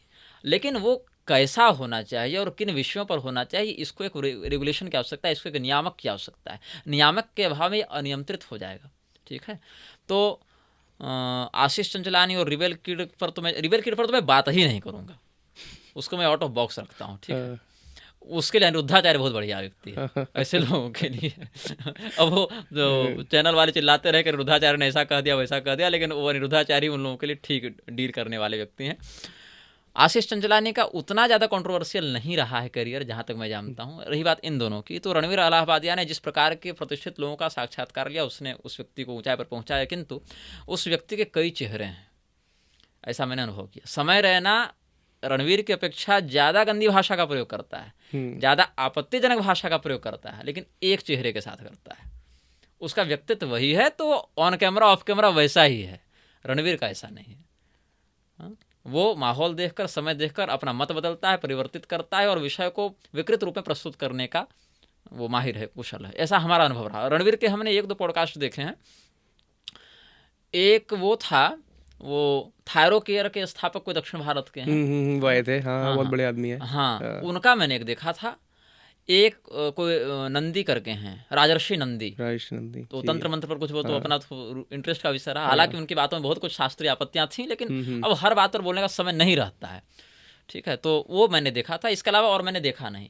एक और कोई थे, इसरो के शायद वो थे ना, चेयरमैन या वाइस चेयरमैन थे वो, जो पूरी शंकराचार्य जी के यहाँ भी गए थे शायद, वो कुछ था उनका। एक इसरो के कोई बड़े अधिकारी थे, एक उनका था, वो भी मैंने थोड़ा बहुत देखा था। इसके अलावा मैंने ज़्यादा देखा नहीं है, और वो भी इसीलिए क्योंकि इनके व्यक्तित्व में कुछ ऐसी बात थी जो हम सुनना चाहते थे, कुछ हमको आशा थी कि वहाँ से कुछ मिलेगा, कुछ मिला भी। मतलब जो लोग वैसे अनुभवों से युक्त हैं, सुनना चाहिए, पढ़ना चाहिए, दिमाग खुला रखिएगा, पढ़िएगा, सुनिएगा, तो बहुत कुछ आपके व्यक्तित्व में भी विकास होता है ना। सर्वज्ञ कोई नहीं है, लेकिन जिस प्रकार का व्यक्तित्व रणवीर का है, उसके कई लेयर्स हैं व्यक्तित्व के, और वो जितने खुलेंगे लोगों का मोह भंग उतना होता है। अभी तो बहुत पीआर पर काम किया गया है। हरे गुरुजी, वो लोग के पास बहुत फंडिंग है, बहुत पैसा है। गुरुजी बहुत लंबा हो गया अपना, मैं इसको विराम देने से पहले एक छोटा सा रैपिड फायर की तरह एक करना चाहूँगा, जिसको हम 1 लाइनर्स कह सकते हैं या 2 लाइनर्स कह सकते हैं, कि आप 1 लाइन में या 2 लाइन में इन लोगों के लिए कुछ कहना चाहें। अगर आप ना कहना चाहें तो आप छोड़ भी सकते हैं। नहीं, कहना तो मैं जरूर चाहूँगा, आप बोलिए तो, नाम तो बोलिए। ठीक है गुरुजी, तो सबसे पहले मैं शुरू कर रहा हूँ प्रदीप मिश्रा। अशास्त्रीय, टोटकाबाज, धर्म के ध से भी अवगत नहीं, और लोगों को शिव जी के नाम पर मूर्ख बनाने में कुशल। आचार्य प्रशांत जी। गंजेड़ी, ड्रग एडिक्ट, वेदांत के नाम पर लोगों को मूर्ख बनाने में यह भी कुशल। विदेशी फंडिंग बहुत अच्छी, और लोगों को वेदांत का वह भी नहीं पता, और जिस प्रकार के इनके कथन होते हैं वो मौलिक वेदांत से रहित हैं। उनको मेरी शब्दावली पर आपत्ति हो सकती है बहुत लोगों को, लेकिन मेरे मन में यही सब शब्द आते हैं, तो मैं क्या कहूँ, क्योंकि मैंने वो सारी वीडियो देखे कि विदेश में आप जो है सो बोंगी बोंगी कर रहे हैं, तो मैं क्या कहूँ आपको, वेदांती तो कहूँगा नहीं। जी गुरुजी। अनिरुद्धाचार्य जी। लोकोपकारी व्यक्तित्व के स्वामी, किंतु अपने व्यक्तित्व की गंभीरता का नाश करने वाले, शास्त्रीय ज्ञान से शून्य, अच्छे मनोरंजक, हठी, कोई बात को कह दें तो अड़े रहने वाले, अच्छा प्रशिक्षण मिलने पर अच्छा कर सकते हैं। प्रेमानंद जी महाराज। हृदय में भक्ति है, लेकिन वह भक्ति शास्त्र ज्ञान से युक्त नहीं है, इसलिए वंध्या है। हमारे शास्त्रों में ज्ञान रहित भक्ति को वंध्या कहा गया है। भक्ति मार्ग में अगर ज्ञान न हो तो उतना नुकसानदेह नहीं है जितना ज्ञान को खंडित करने वाले वक्तव्य नुकसानदेह। ठीक है, आपके पास उस विषय का उसकी जानकारी नहीं, अनुभव नहीं है, तो कोई बात नहीं, आप मौन रहिए, लेकिन ये नहीं कहते कभी को मैं जानता नहीं। वो उनको बोलना हर विषय पर है, और जब बोलते हैं तो शास्त्र की मर्यादा क्या कहती है उसका ध्यान नहीं रखते हैं। अगर वो ध्यान रखें तो बहुत अच्छा कर सकते हैं, युवाओं के लिए और अच्छा हो सकता है। गुरुजी, लेकिन इसमें एक चीज़ है ना कि the world listen to those who speak. जो बोलना जानते हैं दुनिया उनकी सुनती भी है। तो जो बोलते हैं उनका कर्तव्य बनता है ना कि वो क्या बोलते हैं और किस आधार पर बोलते हैं। आप अपना निजी मत अगर धर्म के नाम पर और लोगों को अनुकरणीय रूप में दिखा रहे हैं तो यहाँ तो आपत्ति आएगी ना, अगर वो धर्म के विरुद्ध हो जाए। बिल्कुल। मुरारी बापू। मुसलमानों के प्रस्तावक, हिंदू धर्म के आंतरिक शत्रु, इन्होंने राम कथा के नाम पर अलतकिया को बढ़ावा दिया। शास्त्र की मर्यादा में 1 पैसे की श्रद्धा नहीं, विशुद्ध कॉरपोरेट, व्यासपीठ के अनुभवी व्यापारी। विद्या भास्कर जी महाराज। कौरवों के विकर्ण, धर्म का रहस्य जानते हैं, लेकिन संगति में 99 कौरव भाई बैठे हुए हैं। अधर्म का विरोध करना चाहते हैं, करते भी हैं कई बार, लेकिन कई बार चूक भी जाते हैं। जैसे मुरारी के मंच पर चले गए, हमने विरोध भी किया, उन्होंने कहा जाकर कि वहाँ भी हमने वर्णाश्रम का व्याख्यान किया, लेकिन और अधिक प्रखरता से उनसे हमें उम्मीदें हैं। रामभद्राचार्य। अद्भुत मेधा शक्ति के धनी, कवित्व शक्ति के धनी, अपनी बात को सही सिद्ध करने के लिए नकली श्लोक बनाने में निपुण, काल्पनिक श्लोक बनाकर या उन श्लोकों की काल्पनिक व्याख्या करने में निपुण, राजनेताओं के बड़े निपुण चाटुकार, किसी भी बात का श्रेय स्वयं लेने की प्रवृत्ति और अपने मूर्ति निर्माण का कारीगर स्वयं। राजनेताओं पे एक सवाल है गुरुजी मेरे दिमाग में, आपसे ये खत्म करने के बाद मैं पूछूंगा। धीरेन्द्र शास्त्री जी हिंदू धर्म के लिए चिंतित, किंतु वो चिंता कैसे दूर होगी और किस मार्ग से होगी इसका कोई अनुभव नहीं। आरएसएस के एक ऐसे गुलाम जिनको अपनी गुलामी का बोध नहीं है कि उनकी फैन फॉलोइंग का प्रयोग धर्म के विरुद्ध कैसे किया जा रहा है, धर्म के ही नाम पर। निग्रहाचार्य जी आलसी, ऐसा मैं तो नहीं मानता। नहीं मैं मानता हूँ ना। आलसी, शास्त्र के प्रति बिना समझौते की निष्ठा वाला, अपने जीवन में समय का अपव्यय करने का कम प्रयास करने वाला, भगवान के प्रति श्रद्धा और हर उस शास्त्रज्ञ के प्रति कृतज्ञ और विनम्र जो धर्म के लिए किसी भी व्यक्ति से टकराने के लिए तैयार रहते हैं। अधर्मियों का काल। पुरी शंकराचार्य जी अनुभवी, विद्वान, धर्मनिष्ठ, किंतु परिकरों के व्यामोह में फंसे हुए। उनकी प्रतिभा का जो प्रयोग हो सकता था उस स्तर पर नहीं हो पाया, सिवाय उनके लिखे महनीय ग्रंथों के, जिनको समझने की क्षमता उनके ही शिष्यों में नहीं है कई मामलों में। ओजस्वी वक्ता, दूरदर्शी, किंतु अतिशयोक्तिपूर्ण जीवन, ये अनुभव है। और अभी मुक्तेश्वरानंद जी महाराज निर्भय वक्ता, किंतु कई मामलों में अपने निजी हितों को ध्यान में रखकर धर्म का पक्ष रखना या मौन रहना इसका निर्णय करना। धर्म से अधिक राजनीतिक विषयों में रुचि रखना। धर्मशास्त्र का उतना बोध मेरी जानकारी में उनको उस प्रीति से नहीं है जो शंकराचार्य के पद के लिए आवश्यक है। जैसे श्रृंगेरी का जो ब्रांड है या पूरी पीठ का शंकराचार्य जी का अभी जो ब्रांड है ज्ञान में, उनका अध्ययन उतना पुष्ट हमें नहीं लगता शास्त्रीय मामलों में। किंतु अच्छा। अन्य की अपेक्षा मुखर होकर ज़्यादा बोलते हैं। बस वो अपने निजी लोगों का विरोध नहीं कर पाते कई मामलों में, और इसका कारण वो स्वयं जानते हैं और इसका ज़्यादा अच्छा परिणाम नहीं है। गुरुजी बाबा रामदेव योग के नाम पर व्यापारी, धर्म के आंतरिक शत्रु, मोबिलाइजेशन में निपुण, अपनी बातों से पलटने में निपुण और लोगों को भड़काने में भी कुशल, स्वदेशी के नाम पर या इनके नाम पर।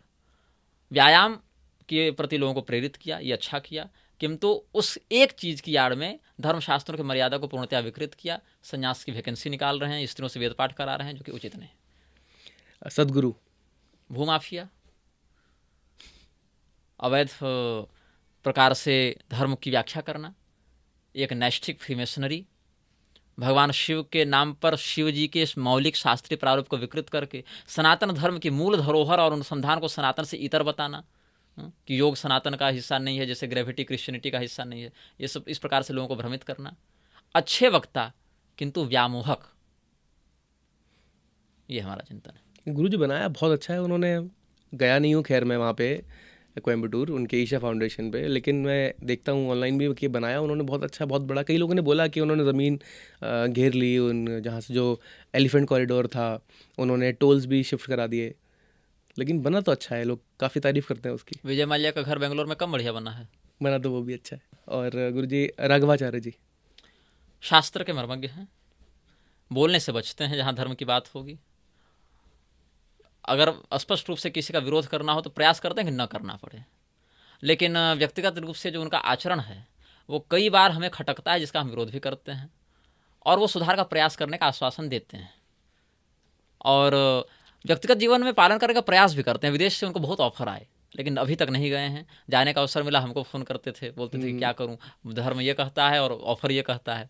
हमने कहा कि आप चयन जैसा करेंगे वैसा मेरा व्यवहार होगा, और अभी तक वो इन मामलों में धर्म के अनुकूल रहे हैं। अब मुखर होकर कुछ बोल रहे हैं तो हम उनका अभिनंदन भी करते हैं, उम्मीदें हैं उनसे भी। एक बहुत ही कंट्रोवर्शियल नाम है गुरुजी, आशाराम बापू। देखिए, संयम, ब्रह्मचर्य इत्यादि पर उन्होंने अच्छा काम किया है, ईसाई मिशनरियों के खिलाफ अच्छा काम किया है।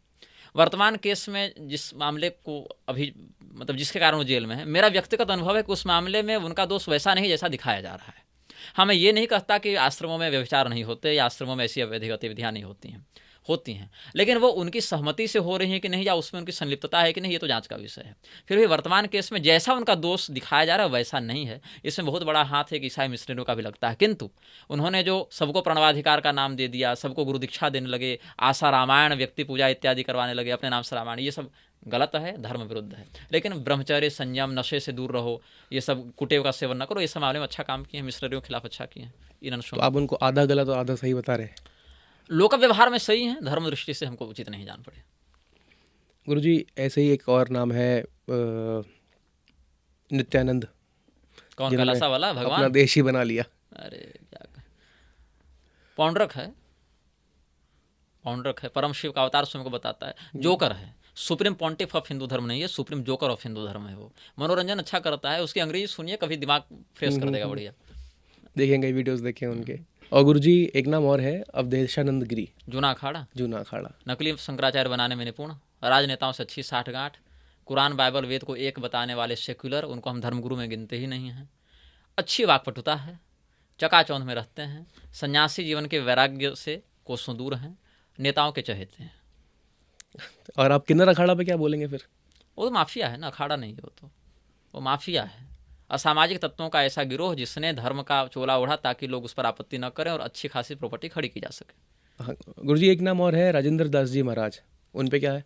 मंच पर जब तक रहते हैं तब तक शास्त्रीय व्याख्यान करते हैं, मंच से उतरने के बाद मुरारी, रामदेव, मोहन भागवत इत्यादि के अनुकूल हो जाते हैं, उनके अनुगत हो जाते हैं। उन पर शासन करने का व्यक्तित्व नहीं, अपितु अपनी विनम्रता के कारण उनके अधर्म को ही प्रोत्साहित करते देखे जाते हैं। उनसे भी बहुत उम्मीदें थीं, अब नहीं हैं।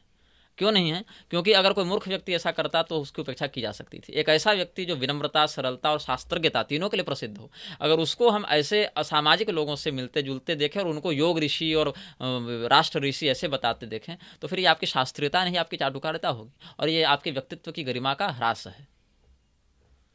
गुरुजी आप किसी मंत्री, किसी नेता को अपने मंच पे आने नहीं देते, आपने बैन कर रखा है सबको, तो इसका क्या कारण है? बाकी मैं तो ये देखता हूँ जितने साधु हैं और जो कथा कर रहे हैं मंच पे, वो चाहते हैं कि ऐसे लोग हमारे पास जितने करीब हैं उतना और अच्छा। नेता मंत्री भगवान बचाए इन लोगों से। अगर वो विपक्ष में है तो एक बार मैं मिलना चाहूँगा भी। सत्ताधीशों से मुझे एलर्जी है। तो वो तो आपको फायदे में आ सकते हैं गुरुजी, किस मामले में? प्रमोट क्या कर बोलेंगे? सकते हैं आपको जगह जगह, और उसके बाद क्या करेंगे? बस यही कर हम तो सकते हैं। वर्णाश्रम का समर्थन करेंगे ना, हम तो शास्त्रीयता का समर्थन करेंगे। क्या उस शास्त्रीयता और वर्णाश्रम का वो पोषण कर रहे हैं या शोषण कर रहे हैं? तो जो व्यक्ति हमारे सनातन धर्म के मौलिक हितों के विरुद्ध जाता दिखेगा, वो मेरे व्यासपीठ पर क्या कर रहा है, वो मुझे नहीं चाहिए। मेरे व्यासपीठ पर कोई अग्निहोत्री ब्राह्मण आवे, कोई प्रजापालक क्षत्रिय आवे, कोई स्वधर्मनिष्ठ वैश्य शूद्रादि आवे, तो उस हिसाब से हम उससे व्यवहार कर सकते हैं। लेकिन या कोई ऐसा व्यक्ति आवे जो किसी शास्त्रीय परंपरा का आचार्य हो, उसका पालन करता हो, तो उसका हम अभिनंदन करते हैं। लेकिन जिनका पूरा जीवन अपने ही लोगों से झूठ बोलते बीते, जो स्वयं में अपने जीवन में अपने आप से प्रवंचना करे, ऐसे व्यक्तियों का हमारे व्यासपीठ पर कोई महत्व नहीं है, चाहे आप किसी भी हो। अब मैंने तो कार्यपालिका, न्यायपालिका, विधायिका सबको यह कर रखा है। और जब आप आएँ, लेकिन अपनी नेता, मंत्री और जज, मजिस्ट्रेट की पहचान छोड़कर आप हिंदू बनकर आवे ना। नहीं, आपने तो कैटेगरी बना दी नेता और इन सब की, लेकिन अगर मंच कोई पर ना आ सकते हैं, मंच पर जैसे आपका व्याख्यान मेरा प्रारंभ हो गया, मैंने कथा प्रारंभ कर दी है, और उसके बाद आप बीच में आएंगे तो आपका प्रोटोकॉल है कि आप माला चढ़ाएंगे तो आपको महाराज जी 2 शब्द बोले, ये सब नहीं चलता है। आप सनातनी बनकर आवें, सामने बैठें, कथा सुने, जावें। मिलने की बात रही तो कथा मंच पूर्ण होने के बाद आपसे मिल लेंगे, आपकी जो आवश्यकता हो उसको देखेंगे हम। लेकिन इससे आपको कोई विशेष महत्व दिया जाएगा ऐसी बात नहीं है, क्योंकि हमको आपके नेता या जज या वकील या मजिस्ट्रेट होने से कोई मतलब नहीं है। आपकी उपलब्धि हो सकती है, मेरे लिए धार्मिक दृष्टि से उसकी कोई उपयोगिता नहीं है। तो धार्मिक दृष्टि से इनकी उपयोगिता रही, हम उनका अभिनंदन करते हैं और मंच पर चढ़ने पर हम प्रतिबंध करते हैं ऐसे लोगों को। लेकिन अगर कोई अच्छे नेता हैं जो आप, जिनको आप समझें, जिनको आप थोड़ा कैटेगराइज करके थोड़ा सा फिल्टर करें, देखिए नेता अच्छे नहीं हैं लोकतंत्र में। लोकतंत्र की प्रणाली नेताओं को जो आपको बुलाना चाहें अपना कथा करने के तो लिए, आप नेता बनकर मत बुलाएं, हिंदू बनकर बुलाएं। अच्छा। आपके झंडा, पार्टी का बैनर हमको नहीं दिखना चाहिए कि आप किसके नेता हैं और कहाँ के विधायक हैं और कहाँ के सांसद हैं, उससे हमको कोई मतलब नहीं है। आपके आयोजन में आपका नाम हो, आपका गोत्र हो, आपका कुल हो, आपका वर्ण हो, आपकी पार्टी और आपका पद और आपकी विधानसभा और सांसदीय सीट का नाम ना हो कि हम यहाँ के विधायक हैं। हम विधायक के यहाँ कथा करने नहीं जा रहे, हम एक हिंदू के यहाँ जा रहे हैं और इस हिंदू के कुल गोत्र वंशादि का हमको महत्व चाहिए। उस रूप में अगर आप बुलाते हैं और अगर आपको यह विश्वास है कि आपने जो धन वहाँ लगाया उस अनुष्ठान में वह न्यायोचित है, किसी गरीब से आपने नहीं लूटा है, तो फिर हम विचार करेंगे आपके यहाँ कथा करने का। नहीं तो आप पड़े रहिए अपने जगह पर। आपके यहाँ जगत गुरु जाए, महामंडलेश्वर जाए, निग्रहाचार्य नहीं जा सकते। गुरुजी आपसे आज जितने देर में आपके साथ रहा, जितनी चीज़ें आपसे मैंने सीखी, आपके पास समय का इतना अभाव है, फिर भी आप पूरे एक एक मिनट का इतना अच्छा यूटिलाइजेशन करते हैं और आपने उस देखिए समय आपकी नज़र से मैं कर ले रहा हूँ, अपने नज़र से नहीं कर पा रहा हूँ। गुरुजी इसीलिए आप हम सबसे इतने आगे हैं, क्योंकि नज़र और नज़रिया, ये मेरा सवाल था, मैं पूछ नहीं पाया कि नज़र और नज़रिया इनमें जो फ़र्क है उस पर अगर आप थोड़ी सी लाइट थ्रो करें तो। दृष्टि और दृष्टिकोण, ये दृष्टि और दृष्टिकोण। तत्सम भाषा में यही कहेंगे, नज़र नज़रिया को दृष्टि और दृष्टिकोण। दृष्टि सबकी एक जैसी हो सकती है, दृष्टिकोण अलग अलग हो सकते हैं। हमने हाथी को देखा, हमने एक दृष्टि डाली, हर व्यक्ति अपनी जगह से दृष्टि डाल रहा है, लेकिन उसका वर्णन हम अपने दृष्टिकोण के आधार पर करेंगे। तो शास्त्र के प्रति दृष्टि आर्य समाजियों की भी है, गायत्री परिवार की भी है, शंकराचार्यों की भी है, रामानुजाचार्यों की भी है, हमारी भी है। दृष्टिकोण के आधार पर उसकी व्याख्या बदलती है। तो उसमें कम से कम जो आस्तिक मतावलंबी सनातनी संप्रदायोक्त आचार्य हैं उनमें तो कोई मतभेद वैसा है नहीं। कुछ दार्शनिक बिंदुओं को हटा दें तो मौलिक विषय पर तो सब एक मत है, शेष का भिन्न है। तो जो दृष्टिकोण शास्त्र के अनुकूल हो, दृष्टि तो सबकी शास्त्र पर है, किंतु उसमें जो दृष्टिकोण शास्त्र के मौलिक परंपरा और शास्त्रीय संप्रदायोक्त रीति से अनुकूल हों उनका ग्रहण करना चाहिए, शेष का परित्याग करना चाहिए। और यही बात तैत्तरीय उपनिषद की शिक्षावली में लोगों के लिए वेद का निर्देश भी है। गुरुजी मुझे बहुत अच्छा लगा आज आपके साथ बात करके। जिस तरह आपने सारे प्रश्नों का उत्तर दिया, जितने साधारण तरीके से आपने इतनी बड़ी बड़ी बातें लोगों को समझा दी, खासतौर से मुझे पर्सनली बहुत समझ में आई अच्छा, मेरे चीज़ें। विषय में ये है ना कि लोगों को लगता है कि मैं बड़ा उग्र हूँ और बड़ा क्रोधी हूँ और ऑन कैमरा में बड़ा भड़कता हूँ, लेकिन आज लगता है कैमरा ऑन होने के बाद भी मैं ज़्यादा नहीं भड़का। नहीं, अरे गुरुजी मैं तो आपके साथ सुबह से हूँ, मैं देख रहा हूँ आपको कि आप किस तरह आप कितने हंसमुख हैं, आप कितने जोक्स क्रैक करते हैं, आप कितनी इंग्लिश में बात करते हैं, आपको हर चीज़ की तो नॉलेज है। इंग्लिश आपने में बात टोनी स्टार्क पे बात कर दी। इसीलिए करना पड़ता है कई बार, क्योंकि तत्सम शब्दावली संस्कृत के लोग नहीं समझ पाते। आज जो हमने व्याख्यान दिया वो तत्सम शब्दावली में थी। कई बार अपनी बात को समझाने के लिए कुछ प्रचलित रूढ़ शब्दों का, यौगिक शब्दों का, देशज शब्दों का प्रयोग करना पड़ता है। और आधुनिक पीढ़ी को थोड़ा बहुत अगर उन शब्दों का हम नहीं बताएंगे तो वो मेरे विषय को नहीं समझ सही पाएंगे। बात। धीरे धीरे उनका स्तर बढ़ाकर तत्सम की ओर ले जाएंगे। इंटरेस्ट भी ग्रैब करना ज़रूरी है अब सबका। सीधे किसी को अगर करपात्री स्वामी जी का भाष्य पढ़ा दिया जाए तो नहीं ना समझ आएगा। गुरुजी मैं आपको बहुत बहुत धन्यवाद देना चाहूँगा और आपका आशीर्वाद हम सब पे ऐसे ही बना रहे। और मैं चाहूँगा आपसे एक बार और विनती करूँगा कि जब भी आप अगली बार लखनऊ आए या यहाँ पधारें तो मैं दोबारा आपके साथ कुछ और रिकॉर्ड करना चाहूँगा, क्योंकि बातें इतनी हैं, समय बहुत कम है। क्योंकि मैं चाहता हूँ लोग इतना देखें, ये 4-5 महीने तक देखें, फिर हम 4 महीने बाद एक नया पॉडकास्ट और लेके आएँ आपके साथ। समय अनुसार बिल्कुल समय देंगे। जी आप गुरुजी। विधिवत कोई शास्त्रीय जिज्ञासा हो वो भी रख सकते हैं। अपने सोशल मीडिया के दर्शकों से भी आप कह सकते हैं कि भाई कोई जिज्ञासा हो तो कमेंट में बता हाँ दें, तो बिल्कुल आप बिल्कुल नोट डाउन कर लेंगे, अपने बिल्कुल, अनुसार बिल्कुल। तैयार कर लेंगे कि इन विषयों पर शास्त्र का क्या मत हमको जानना है, तो उस विषय में हम एक शास्त्रीय उपदेश का भी आपको अवसर आप दे देंगे। सभी के जो भी सवाल हों आप नीचे कमेंट्स में दे सकते हैं, मैं गुरुजी तक वो बात पहुंचाऊंगा और जो उसका जवाब होगा वो मैं उसमें ही दे दूंगा, नहीं तो आपको पर्सनली भी भेज दूंगा। अगले पॉडकास्ट में भी दे सकते हैं ताकि सबको सार्वजनिक उत्तर मिल जाए, ऐसा भी कर सकते बिल्कुल बिल्कुल गुरुजी। जी बहुत बहुत धन्यवाद मंगल हो, आपको। सुखी रही स्वस्थ। अगर आपको हमारा ये कंटेंट अच्छा लगता है, अगर आप इस कंटेंट से थोड़ा सा भी इंस्पायर होते हैं, थोड़ा सा भी एजुकेट होते हैं, तो प्लीज़ हमारे इस चैनल को सब्सक्राइब करिए।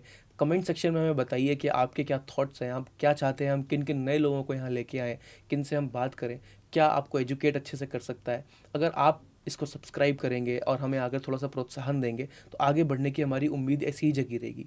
Thank you so much.